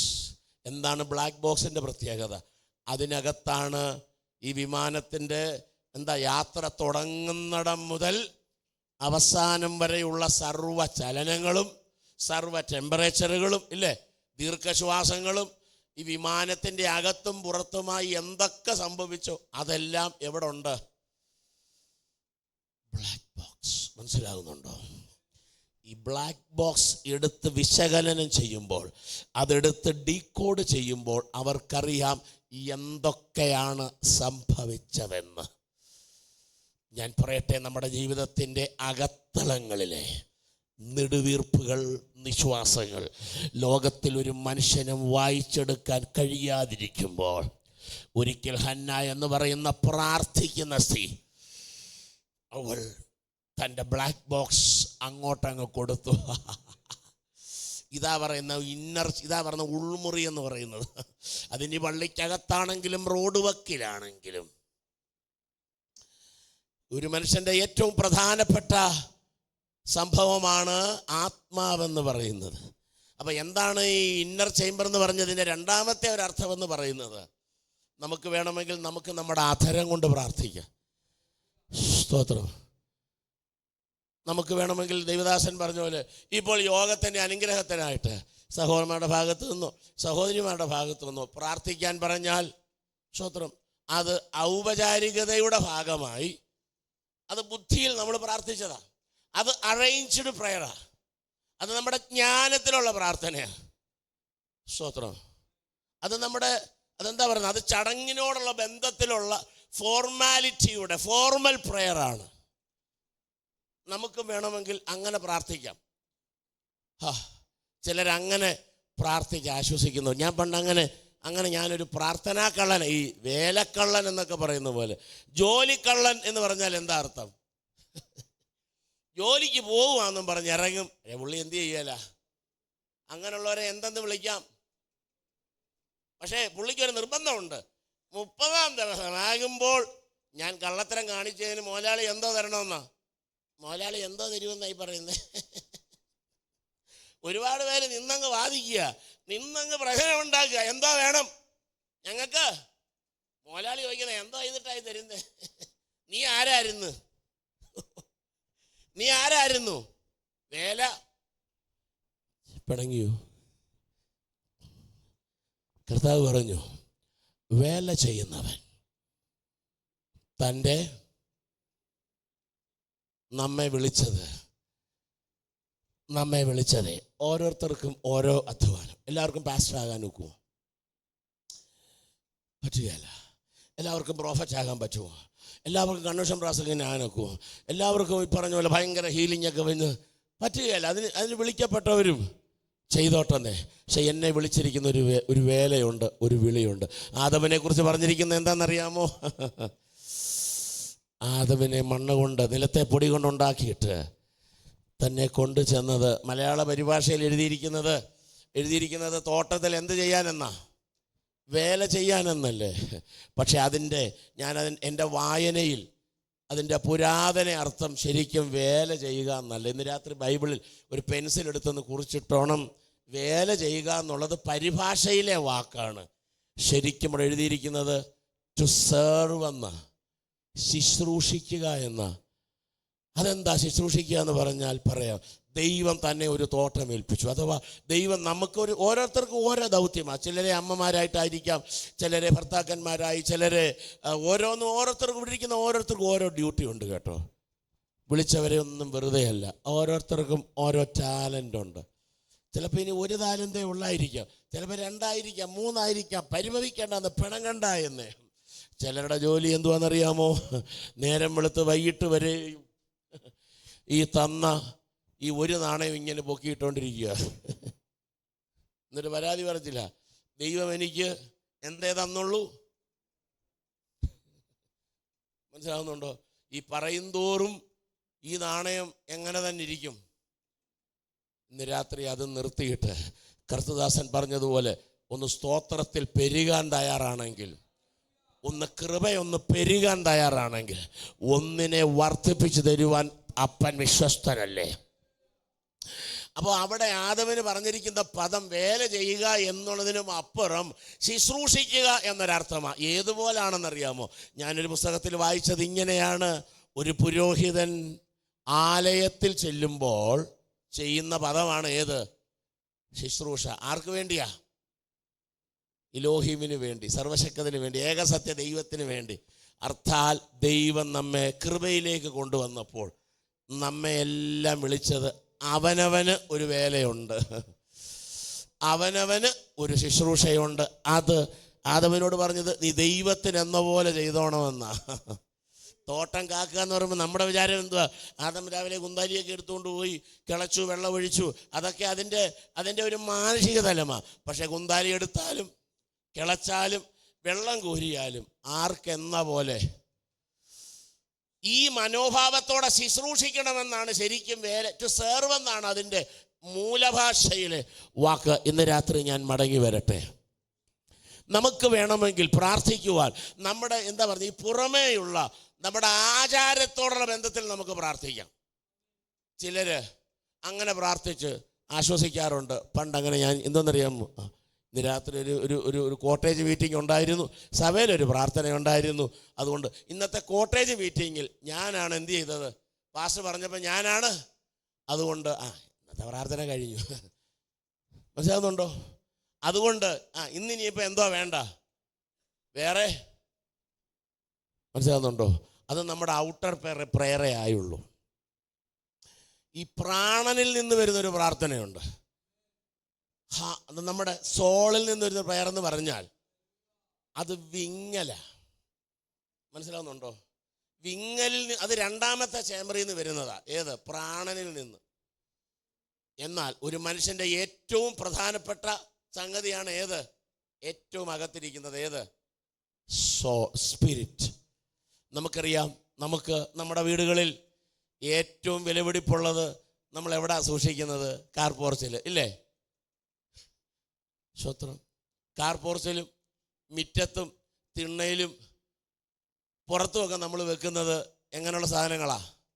പോന്നെങ്കിൽ പോട്ടെ. മനസ്സിലാവുന്നുണ്ടോ? ഒടിഞ്ഞതും തേഞ്ഞതും ഇല്ലേ? പോന്നെങ്കിൽ പോകട്ടെ.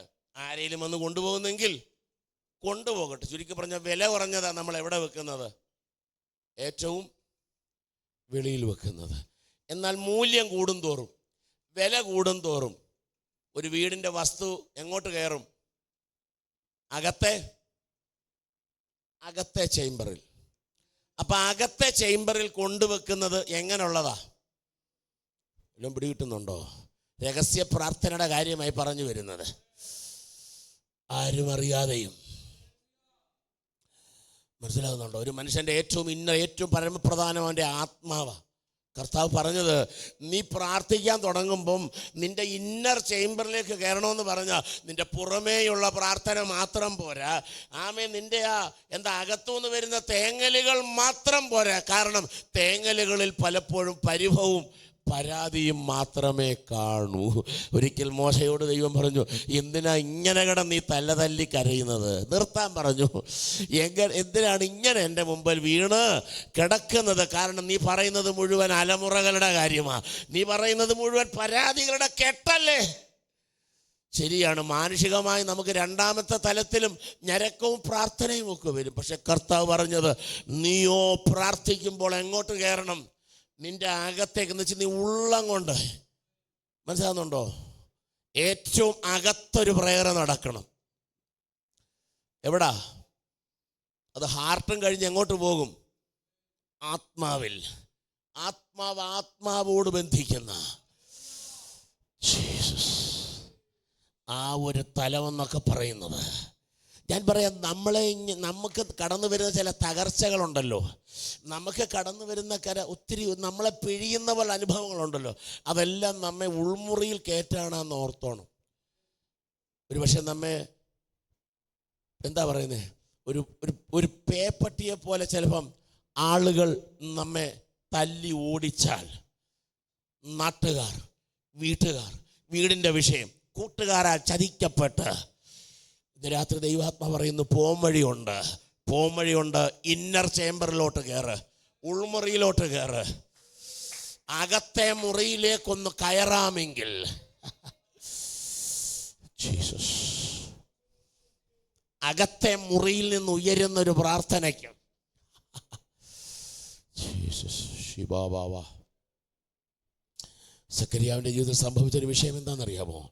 പുരോഹിതൻ നിന്ന സ്ഥലം വിശുദ്ധ സ്ഥലമാണ്. ജനം എവിടാ നിൽക്കുന്നേ?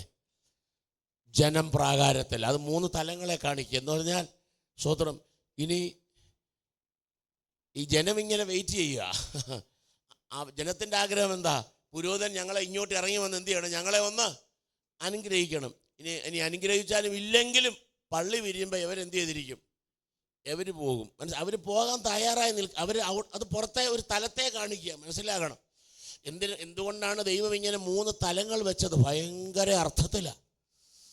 ഒന്നാമത്തെ തലമെന്ന് പറയുന്നത് ഔട്ടറാണ്. അതിങ്ങനെ പ്രാകാരമാണ്. പ്രാകാരത്തിൽ ആരാ നിൽക്കുന്നത്? സാധാരണ ജനമാ. മനസ്സിലാകുന്നുണ്ടോ? ജനത്തിന് എവിടെ വന്ന് നിൽക്കാം? കുർബാന കാണാൻ നിൽക്കുന്നെന്ന് പറഞ്ഞ പോലെ. പള്ളിക്ക് അകത്താണോ എന്ന് ചോദിച്ചാൽ ആണ്, അല്ലയോ എന്ന് ചോദിച്ചാൽ ഇങ്ങനെ നിൽക്കും, ഇല്ലേ? അത് പ്രാകാരത്തിൻ്റെ തലമാണ്. ജനം പ്രാകാരത്തിൽ നിൽക്കുമ്പോൾ പുരോഹിതൻ നിൽക്കുന്നത് അടുത്ത തലമായതാ?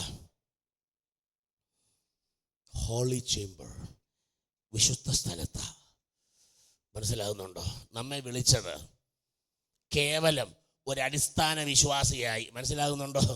അയ്യോ പാസ്, ഒരുപാട് ഞങ്ങളെ ബുദ്ധിമുട്ടി, ഒരുപാട് ഞങ്ങളെ ഞെക്കല്ലേ, ഞങ്ങളൊരു പരുവത്തിൽ എന്ത് ചെയ്തോളാം, ഒരു മിനിമം പരുവത്തിൽ അങ്ങ്, ഞാൻ പറയാം മിനിമം പരുവത്തിലാണ് പോകുന്ന ഉദ്ദേശമെങ്കിൽ മിനിമമായിട്ടേ കാര്യങ്ങൾ ഓടത്തുള്ളൂ. ഒരു മിനിമം സ്തോത്രം, ഒരു മിനിമം പാട്ട്. എന്നോട് ഒരാൾ പറഞ്ഞതാ, എന്തിനാ ഇങ്ങനെയൊക്കെ അങ്ങനെ ഒരു മിനിമം പരുവത്തിൽ? പുള്ളി ഇന്നും മിനിമം പരുവത്തിൽ നിൽക്കുക. ജീസസ്. കാരണം എന്താണെന്നറിയാമോ? പല കാര്യങ്ങളിലും അദ്ദേഹം പറയുന്നത്, ഞാൻ ഒരാളിനെ അല്ല ഇവിടെ ഉദ്ദേശിക്കും, ഞാൻ ഉൾപ്പെടെ നമ്മളെല്ലാം മിനിമം പരുവത്തിലും ആമേൻ നിൽക്കാനാണെങ്കിൽ എന്നും എവിടെ നിൽക്കും? പ്രാകാരത്തിൽ. പക്ഷേ പുരോഹിതൻ നമ്മുടെ മേലുള്ള വിളി, മുൻപേ ജനമല്ലാതിരുന്ന നിങ്ങളെ ഈ ഒരു കൃപയിലേക്ക് കൊണ്ടുവന്നെങ്കിൽ, നമ്മുടെ കർത്താവ് പറഞ്ഞു, ഗുരുവിനെ പോലെ ആകുന്നത് ആർക്കാ? ശിഷ്യൻ. ഒന്നാമത്തെ തലം ശിഷ്യനാണ്. സഭയിലേക്ക് വരിക, സ്നാനപ്പെട്ട് കുളത്തിൽ നിന്ന് കയറുക, സഭയിൽ പേരെഴുതുക, ഇല്ലേ? അപ്പോഴത്തേക്ക് പിന്നെ സഭയിൽ മെമ്പർഷിപ്പായി, ഗ്ലോറി. അതിനകത്ത് പേര് വന്നു, ഓ ഞങ്ങളിപ്പോൾ ഇന്ന സഭയിലാണ്, ഓ ഞങ്ങളുടെ വീട്ടിലും കൂട്ടായ്മ നടക്കുന്നുണ്ട്, ഞങ്ങളും ആ സ്വോത്ര കാഴ്ച ഇടുന്നുണ്ട്, ഞങ്ങളും മാസം എന്തോ കൊടുക്കുന്നുണ്ട് സഭയുടെ. അതൊക്കെ ഏതാണെന്നറിയാമോ? അതെല്ലാം പ്രാകാരത്തിൻ്റെ ലെവലാ. പക്ഷെ പോരാ. ഒരു ശിഷ്യൻ അവിടെ നിന്ന് അടുത്ത തലത്തിലേക്ക്, അടുത്ത തലമാകുന്ന വിശുദ്ധ സ്ഥലത്തേക്ക്. യൂദാലേഖനം എഴുതിയപ്പോൾ എന്താ പറഞ്ഞെന്നറിയാമോ? വിശുദ്ധന്മാർക്ക് ഒരിക്കലായി വരമേൽപ്പിച്ചിരിക്കുന്ന എങ്ങനെയുള്ള വിശ്വാസം എന്നാ? മോസ്റ്റ് ഹോളി ഫെയ്ത്ത് എന്ന്. മോസ്റ്റ് ഹോളി ഫെയ്ത്ത് എന്ന് മലയാളത്തിൽ എഴുതിയിരിക്കുന്നത് എങ്ങനെയുള്ള വിശ്വാസം? അങ്ങനെയാണെങ്കിൽ വിശ്വാസത്തിന് തന്നെ 3 തലം ആ ഒറ്റ വാക്കിൽ നമുക്ക് പിടിക്കാം. അതിവിശുദ്ധ സ്ഥലമുണ്ടെങ്കിൽ അതിൻ്റെ പിറകിലുള്ളത് എങ്ങനെയുള്ള വിശ്വാസമാണ്? വിശുദ്ധ വിശ്വാസം. അങ്ങനെയാണെങ്കിൽ അതിൻ്റെയും മുമ്പിൽ നിൽക്കുന്നതാണ് ഏത്? പ്രാകാര വിശ്വാസം. മനസ്സിലായി? യൂദാ പറയുന്നത് പ്രാകാര വിശ്വാസത്തിൽ നിന്നാൽ ഇങ്ങനെ നിൽക്കാം, പോരാ, കയറി വാ, ഞാൻ ഇന്ന് രാത്രി മുൻപോട്ട് പോകട്ടെ. അപ്പം അറയെക്കുറിച്ചാണല്ലോ പറഞ്ഞു. പണ്ട് കാലത്ത് രക്ഷപ്പെടാൻ വേണ്ടി എത്ര ഉന്നതനാണെങ്കിലും എത്ര വലിയ മഹാരാജാവാണെങ്കിലും ജീവൻ നിലനിർത്തണമെങ്കിൽ, രക്ഷപ്പെടണമെങ്കിൽ എവിടെ കയറണം? അറയിൽ. ഇനി നിങ്ങൾക്കറിയാമോ, ഒരാളൊരറ കാണിച്ചു കൊടുത്തു, ദാ രക്ഷപ്പെടാൻ. അവന്മാർ ഇതിലൊന്നും വരും, അവർക്ക് ഈ വഴി അറിയത്തില്ല. കുറച്ചു നേരം ഈ പൊത്തിനകത്തോട്ട് കയറിക്കോ, ദാണ്ട് ഈ മുൾമുറിയിലോട്ട് കയറിക്കോ എന്ന് പറഞ്ഞ് ഒരാൾ അറയ്ക്കകത്തേക്ക് കയറാൻ വരും. ആരാ? രാജാവാന്നേ. അറയ്ക്കകത്തേക്ക് വരുന്ന ആ മഹാരാജാവിൻ്റെ ആ രാജാവിൻ്റെ വരവ് നിങ്ങളൊന്ന് ശ്രദ്ധിക്കണം. പുള്ളി എന്തിനാ വരുന്നത്? ഭരിക്കാനാണോ? അല്ല. വന്നത് എന്തിനാ? ഒളിക്കാനല്ലയോ വന്നത്? ഒളിക്കാനാ വന്നത്. പക്ഷെ പുള്ളിയുടെ ഭാവം എന്തെന്നറിയാമോ? ഞാൻ ഒളിക്കാനാ വന്നതെങ്കിൽ ഞാൻ ആര് തന്നെയാണ്? പുള്ളി പറയുന്ന ഒരൊറ്റ അലർച്ച, ആരവിടെ?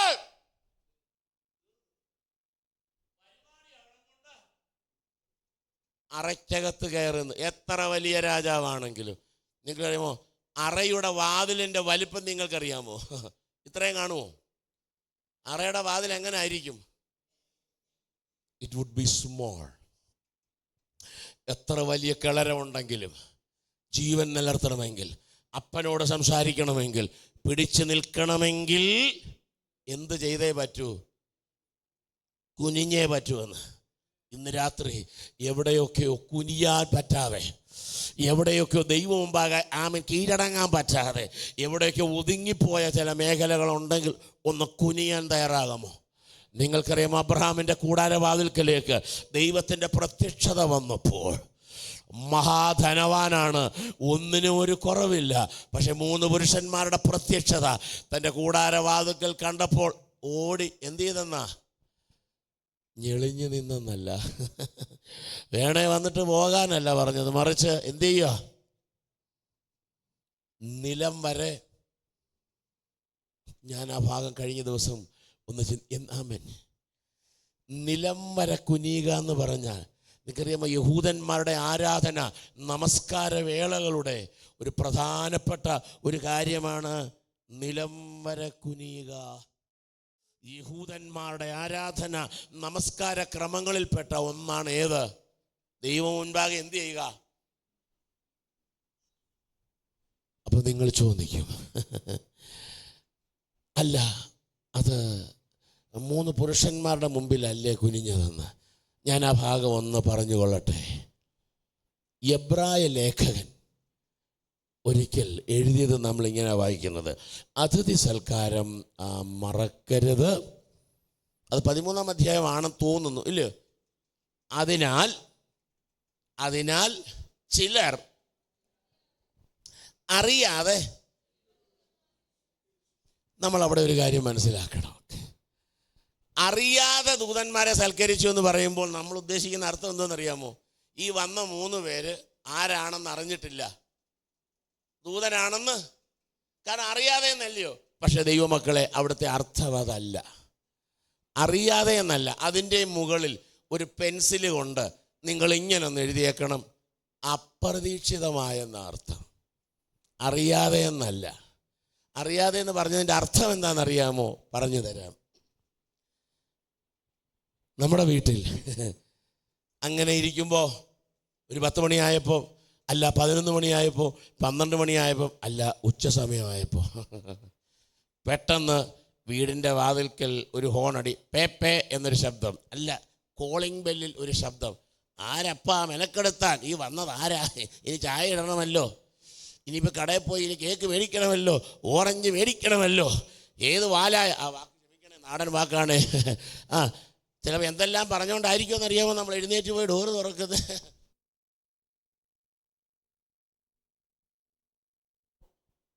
എന്തെല്ലാം ചിന്തകളായി കടന്നു വന്നതെന്നറിയാമോ? ശരി, നമ്മൾ ഡോറ് തുറന്നു, അഥവാ ഗേറ്റിലേക്ക് ചെല്ലുമ്പോഴാണ് നമ്മൾ ഞെട്ടിപ്പോയി. അയ്യോ, നമ്മുടെ ഇന്നാരാ വന്ന് നിൽക്കുന്നത്. ഒട്ടും പ്രതീക്ഷിക്കാത്ത ഒരാളല്ലേ? ചിലപ്പോൾ നമ്മുടെ ദൂരെ പഠിക്കുന്ന മോനായിരിക്കാം. ഈ പിള്ളേർ അപ്പനെ അമ്മയെ കളിപ്പിക്കത്തില്ലയോ?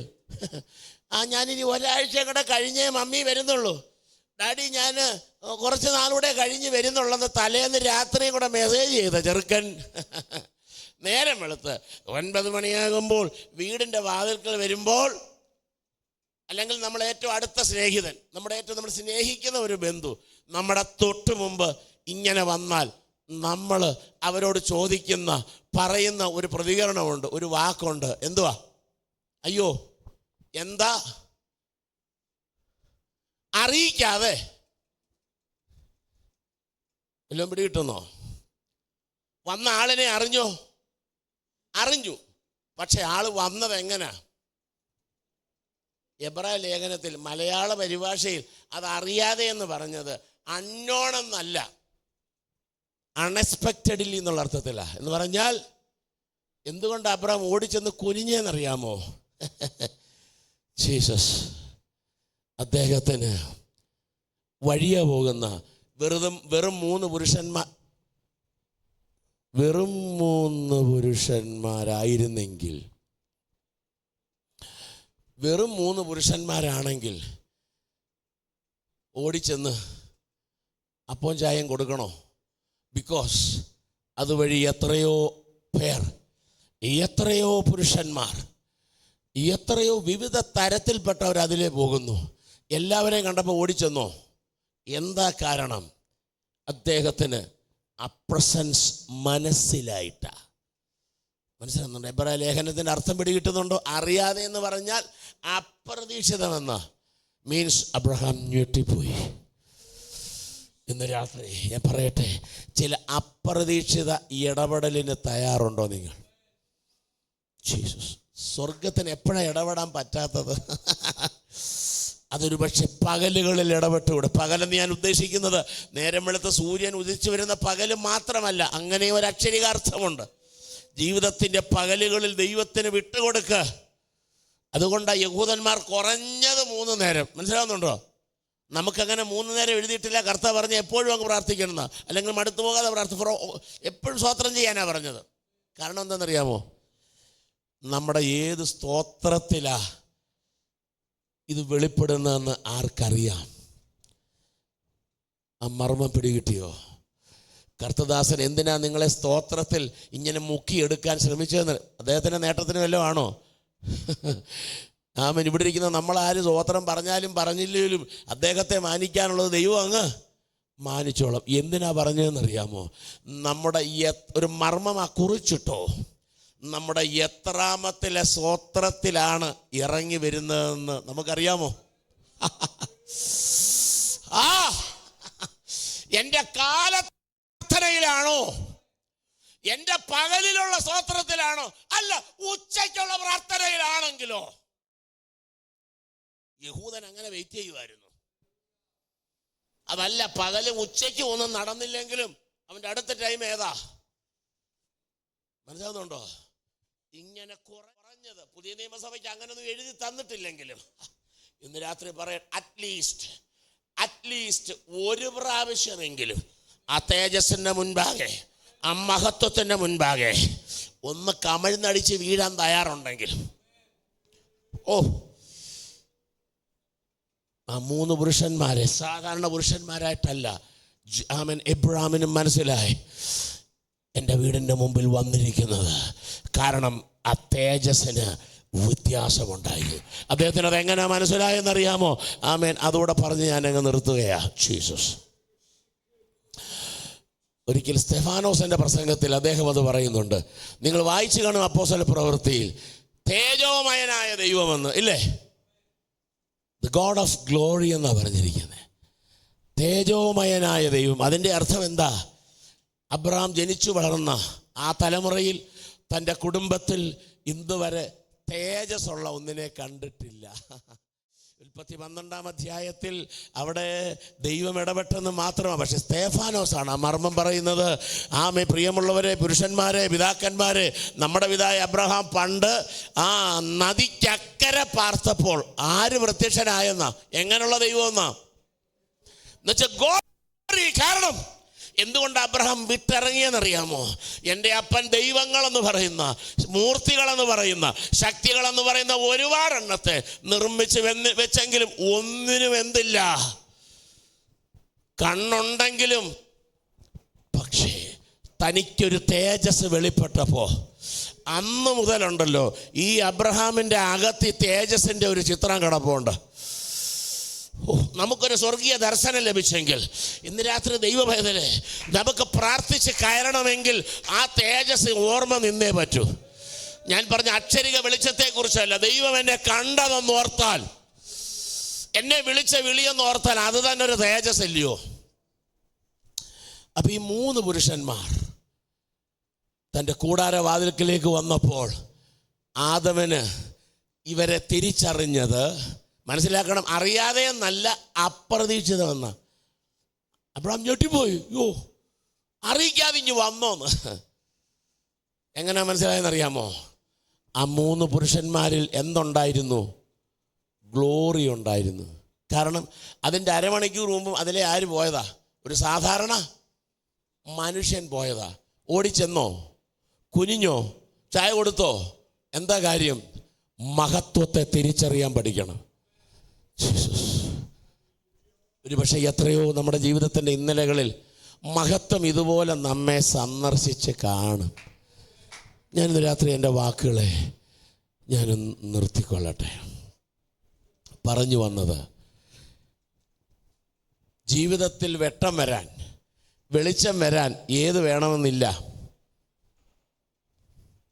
പ്രവൃത്തി 12 വാഗ്ദത്തമുള്ളവൻ കാരാഗ്രഹത്തിൽ കിടന്നപ്പോൾ ഹെരോദാവ് എന്താ പറഞ്ഞത്? നാളെ നേരം വെളുക്കട്ടെ, സൂര്യൻ ഉദിക്കട്ടെ. മനസ്സിലാവുന്നുണ്ടോ? ഹെരോദാവ് ഏതിന് കാത്തിരിക്കുക? നേരമൊന്ന് വെളുക്കണം, സൂര്യൻ ഉദിക്കട്ടെ, നിന്റെ കാര്യം തീർപ്പാക്കാമെന്ന് പറഞ്ഞപ്പോൾ സൂര്യനെ ചമച്ചവൻ പറയുക, സൂര്യനെ സൃഷ്ടിച്ച ഏലോഹിയും പറയുക, പരമപിതാവ് പറയുക, സൂര്യൻ ഉദിക്കുന്നതിന് മുൻപ് അവൻ കിടക്കുന്ന ഉൾമുറിയിൽ വെളിച്ചം കൊടുക്കാൻ ഞാൻ ഇറങ്ങുകയെന്ന്. ഇന്ന് രാത്രി ജീവിതത്തിൻ്റെ കാരാഗ്രഹത്തിലേക്ക് ഇറങ്ങി വരുന്ന വെളിച്ചമെന്ന് കാണാൻ പറ്റുമോ? ഇന്ന് രാത്രി ഞാനതൊരു വെളിപ്പാടായി കൈമാറുകയാണ്. എവിടേക്കോ ഒറ്റപ്പെട്ട് കിടക്കുന്നു, എവിടേക്കോ നിന്നെ പുറത്തു വിടുകയെന്ന് പറഞ്ഞ് നാം 4 വീതം നന്നാലും ചെയ്യാമെന്ന് പറഞ്ഞ 16 പേർ അല്ല, നിനക്കെതിരെ ഇനി 12,000 പേര് നിന്നെ പൂട്ടിയ ചില കാവലുണ്ടെങ്കിലും, എടാ പൂട്ടിനകത്തിറങ്ങി വരുന്നവൻ ഇന്ന് രാത്രി അതൊന്ന് ഏറ്റെടുക്കാമോ? എത്ര വലിയ ഉൾമുറിയാണെങ്കിലും, എത്ര വലിയ അടയ്ക്കപ്പെട്ട സാഹചര്യമാണെങ്കിലും, പെട്ടെന്ന് അറയിലൊരു സൂര്യൻ ഉദിച്ചോ, ഇന്ന് രാത്രി ആ ദൂത് കൈമാറി നിൽക്കുക. നമ്മളെന്താ വിചാരിച്ച്? നേരം വെളുത്തിട്ട് എന്നോ ഒരു സൂര്യനും വരണ്ടാന്നേ. കാരണം യഹോവയായ കർത്താവ് എനിക്കാരാ? അവൻ എൻ്റെ സൂര്യനും. മനസ്സിലാവുന്നുണ്ടോ? മറ്റേത് ഇവിടുത്തെ യൂണിവേഴ്സിലെ സൂര്യനില്ലയോ? എടാ മറ്റേത് ഇവിടുത്തെ സൗരയൂഥത്തിലെ സൂര്യനില്ലയോ? സൂര്യ നീ നിന്റെ സമയത്ത് വാ, പക്ഷെ എൻ്റെ ദൈവം ഉഷസ്സിനുമൊക്കെ മുൻപേ വാഗ്ദത്തമുള്ളവന് വേണ്ടി നേരം വെളുക്കുന്നതിന് മുൻപേ വെട്ടം കൊടുത്ത ഒരു ദൈവത്തെ, ആദിമ നൂറ്റാണ്ടിൽ അങ്ങനെ വെളിച്ചം കൽപ്പിച്ച കർത്താവ് ഇന്ന് രാത്രി ഞാനും പ്രാർത്ഥിക്കാൻ തയ്യാറാണെങ്കിൽ, അല്ല പതറാതെ നിൽക്കാൻ തയ്യാറാണെങ്കിൽ, നമ്മൾ വായിക്കുന്ന ആ മനുഷ്യൻ എത്ര സമാധാനത്തോടെ കിടന്നുറങ്ങിയെന്ന്. എന്തൊരു പീസ്ഫുൾ ഉറക്കം. അസാധാരണ. നാളെ രാത്രി എൻ്റെ കാര്യം തീർപ്പാക്കുമെന്ന് ഭയമുള്ള ഒരുവൻ. നമ്മൾ ഉറങ്ങത്തില്ല, വീട്ടുകാരെയും ഉറക്കത്തില്ല, സഹക്കാരെയും ഉറക്കത്തില്ല. കാരണം അച്ഛാ എന്താ എനിക്ക് ഉറക്കം വരാത്തതുകൊണ്ട് തവക്കാരും ഉറങ്ങണ്ടെന്ന്. മനസ്സിലാകുന്നുണ്ടോ? വർഷങ്ങൾക്ക് മുൻപ് ആമേൻ എൻ്റെ ഭാര്യ സഹോദരി രാത്രി ഞാനോ കിടന്നു കഴിഞ്ഞാൽ പിന്നെ ഒന്നും അറിയത്തില്ല. എന്നെ രാത്രി തട്ടി കൊണ്ട് എന്ത് അത് പിന്നെ എനിക്ക് ഉറക്കം വരുന്നില്ല. ഞാൻ പറഞ്ഞു അതിനിപ്പോൾ ഞാൻ എന്തോ വേണം, പണ്ട് നടന്നതാണ്, ഞാൻ എന്തോ വേണം, അല്ല എനിക്ക് ഉറക്കം വരുന്നില്ല, അതുകൊണ്ട് അച്ചാനും ഉറങ്ങണ്ടെന്ന്. എന്തോ ഒരു പാടാന്ന് പറ ഞാൻ പറഞ്ഞത്. പക്ഷേ നാളെ പ്രശ്നത്തെ നേരിടുന്നൊരു വ്യക്തി 2 കാവൽക്കാരുടെ മധ്യത്തിൽ എന്നാ ചെയ്യുക? ഉറങ്ങുന്നു ഇല്ലേ? പക്ഷെ ഞാനതിനൊരു ആത്മീയ അർത്ഥവും കൂടെ ഒന്ന് കൽപ്പിക്കുക. ആർക്കറിയാം ആ ഉറക്കം എങ്ങനെയുള്ളതായിരുന്നെന്ന്. അവിടെ ചില സ്ഥലങ്ങളുടെ പേര് വായിച്ചോ. ഏതൊക്കെയാ? യഹൂദ്യ. അവർ ചെതറിയത് എങ്ങോട്ടാ? അപ്പോസ്തലന്മാരൊഴികെ ചെതറിയത് എങ്ങോട്ടായിരുന്നു? 8-ാം അധ്യായത്തിൽ യഹൂദ്യ ശമരിയ സ്ഥലങ്ങളിലേക്കാണ് എന്ത് ചെയ്തത്? ചെതറിയത്. അവരെ ചെതറിച്ചപ്പോൾ ദുഷ്ടൻ വിചാരിച്ചു അതോടെ ഇടപാട് തീർന്നെന്ന്. ഇല്ല. പക്ഷെ 9:30 എഴുന്നിരിക്കുന്നത് ഇവർ ചിതറിപ്പോയവർ വചനമേറ്റെടുത്തപ്പോൾ, പ്രബോധനമേറ്റെടുത്തപ്പോൾ, ആത്മശക്തി പ്രാപിച്ചപ്പോൾ ചെന്ന സ്ഥലത്ത് എന്താ ഉണ്ടായെന്നാ? മനസ്സിലാവുന്നുണ്ടോ? സഭകൾക്ക് സമാധാനമുണ്ടെങ്കിൽ നമുക്ക് സമാധാനം വേണ്ടേ? ഞാൻ എൻ്റെ വാക്കുകൾ ഇന്ന് രാത്രി ചുരുക്കുക. ചിതറിക്കുന്ന അനുഭവങ്ങൾ വരുമ്പോൾ, ഒറ്റപ്പെടുത്തുന്ന, അകത്തെ ഉൾമറിയിലേക്ക് തള്ളുന്നത് പോലെ എല്ലാവരും എന്നെ കൈവിട്ടോ എന്ന് ചിന്തിക്കുന്ന ചില മേഖലകളിൽ പരിഭ്രമിക്കേണ്ട. കൈവിട്ടിട്ടില്ല. സൂര്യൻ ഉദിക്കുന്നതിന് മുമ്പ് ഏത് വരും? അറയിൽ. ആർക്ക് വേണ്ടിയാ? പ്രോമിസ് ഉണ്ടെങ്കിൽ, ആ പ്രോമിസിൽ വിശ്വസിക്കാൻ തയ്യാറുണ്ടെങ്കിൽ ഇന്ന് രാത്രി എൻ്റെ ഉറക്കത്തിൽ ദൈവിക സ്വപ്നങ്ങൾ ഉണ്ടാകട്ടെ, ആത്മീക ഇടപെടലുകൾ ഉണ്ടാകട്ടെന്നേ. ഞാനത് പറഞ്ഞ് രാത്രി നിർത്തുക. ഈ ദൂത് ഇന്ന് രാത്രി ചിലരിലേക്ക് കൈമാറി വാക്കുകളെ ചുരുക്കുക. ഈ രാത്രി നിങ്ങൾ പ്രാർത്ഥിക്കുമ്പോൾ, രാത്രിയിൽ നിങ്ങൾ ഉറങ്ങുമ്പോൾ നിങ്ങളുടെ സ്വപ്നങ്ങൾ ദൈവിക സ്വപ്നങ്ങളായി മാറട്ടെ. എല്ലാ പേടിപ്പിക്കുന്ന അന്യ ഭീതിയുടെ തലങ്ങൾ ഇന്ന് രാത്രി ഇവിടെ ബ്രേക്ക് ചെയ്യുക. ഇന്ന് രാത്രി ഇവിടെ ക്യാൻസൽ ചെയ്യുക. രാത്രികാലങ്ങളിൽ ദർശനങ്ങൾ ഉണ്ടാകട്ടെന്നാ. നേരം വെളുക്കുമ്പോൾ ഒരു പുതിയ വെളിപ്പാടോടുകൂടെ എഴുന്നേൽക്കുമ്പോൾ, കർത്താവേ ഞാനോ എഴുന്നേൽക്കുമ്പോൾ നീതിയിൽ അവിടുത്തെ മുഖം കണ്ട് ഉണരണമെങ്കിൽ ഞാൻ സമാധാനത്തോടെ എന്ത് ചെയ്യണം? മനസ്സിലാവുന്നുണ്ടോ? സമാധാനത്തിൽ കിടന്ന് ഉറങ്ങുക എന്ന് പറഞ്ഞാൽ മാത്തതിൻ്റെതാ മലക്കുന്നു എന്ന് പറഞ്ഞാൽ അങ്ങനെയുള്ള ഉറക്കമല്ല. സ്വസ്ഥതയുടെ ഒരു ഉറക്കം. സ്വസ്ഥയ്ക്ക് ഒരുപാട് അർത്ഥമുണ്ട്. ഞാൻ വെളിപ്പാടിൽ ഉറങ്ങുന്നെന്ന പിടികിട്ടുന്നുണ്ടോ? ഞാൻ സമാധാനത്തോടെ ഉറങ്ങുക എന്ന് പറഞ്ഞാൽ ബോധം കെട്ട് കിടന്ന് പോത്തുറങ്ങുന്ന പോലുള്ള ഉറക്കമല്ല. അതിന്ന് രാത്രി ആ ധാരണ തിരുത്ത്. സമാധാനത്തോടെ ഉറങ്ങുക എന്ന് പറഞ്ഞാൽ എന്തോ കണ്ടോണ്ട് ഉറങ്ങുന്നെന്നാ. കമ്മ്യൂണിക്കേഷൻ ശരിയല്ലേ? നമ്മൾ ചിലപ്പോൾ നല്ല ചില സ്വപ്നങ്ങൾ കണ്ടാൽ ഇല്ലേ, നേരം വെളുക്കുമ്പോൾ നമ്മൾ വിചാരിക്കും ഷോ എത്ര നല്ലൊരു ഡ്രീം ആയിരുന്നില്ലേ. ആ ഒരു നല്ല സ്വപ്നം കണ്ടതില്ലല്ലോ നമ്മൾ സമാധാനത്തോടെ കിടന്ന് ഉറങ്ങിയത് ഇല്ലേ. എടാ, ലോകപ്രകാരം ഒരു സ്വപ്നത്തിന് അത്രയും സമാധാനം തരാൻ പറ്റുമെങ്കിൽ നമ്മുടെ ഉറക്കങ്ങളിൽ സ്വപ്ന ദർശനങ്ങൾ ഉണ്ടാകട്ടെ. അടുത്ത പകൽ നാം കാണുന്നത് നീതിയിൽ, ഉഷസ്സിൽ, പുതുബലത്തോടെ എഴുന്നേൽക്കുവാൻ അവിടുന്ന് നമ്മെ സഹായിക്കട്ടെ. അയ്യോ, ഞാൻ ഒത്തിരി മുമ്പോട്ട്, ഐ എം വെരി സോറി. അവസരം തന്ന കർത്താവിൻ്റെ ദാസനും ക്ഷണിച്ച ദൈവസഭയ്ക്കും ദൈവദാസനും നന്ദി വന്ദനം അറിയിക്കുന്നു. അവിടുന്ന് നമ്മെ സഹായിക്കുമാറാകട്ടെ. Thank you. Who knows? ആർക്കറിയാം ഇന്നർ ചേമ്പിൽ എന്താ നടന്നതെന്ന്? കാരണം ഇത് സാധാരണ പുള്ളിയല്ല. നീ വാർദ്ധക്യമാകുമെന്നും നീ വൃദ്ധനാകുമെന്നും ഇല്ലയോ? ഈ സംഭവം നടക്കുമ്പോൾ പത്രോസ് വാർദ്ധക്യമായോ? ഇല്ല. പീറ്ററിന് നന്നായിട്ടറിയാം. ഇനി ഹേരോദാവല്ല, അവൻ്റെ മുതുമുത്തച്ഛനായ വലിയ ഹേരോദാവ് വിചാരിച്ചാലും എല്ലാം പിടികിട്ടുന്നോ? നീ ഒരു ആളല്ല, ഒരു സൈന്യത്തെ എനിക്കെതിരെ ഇനി ടാങ്കിനെ നിലനിർത്തിയാൽ പോലും നിന്റെ ഒരമ്പ് എന്ത് ചെയ്യത്തില്ല എൻ്റെ നെഞ്ചത്ത്.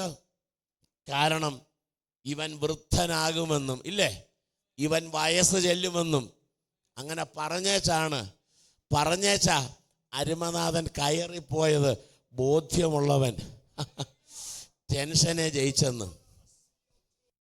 അവന് വേണ്ടിയാ അറയിൽ വെളിച്ചം ഇറങ്ങിയത്. മനസ്സിലാകുന്നുണ്ടോ? രാത്രി ഞാനിവിടെ സമയത്തെ ഞാൻ ഭയപ്പെടുകയാ. ദൈവമേ, ജീവിതത്തിൽ തകർക്കുന്ന എനിക്ക് ആ വിഷയത്തിലേക്ക് കയറാൻ ഒത്തില്ല, ക്ഷമിക്കണം. സ്കാറ്റേഡ്, ചിതറി എന്നൊരു വിഷയമാണ് നമ്മൾ തുടങ്ങിയത്.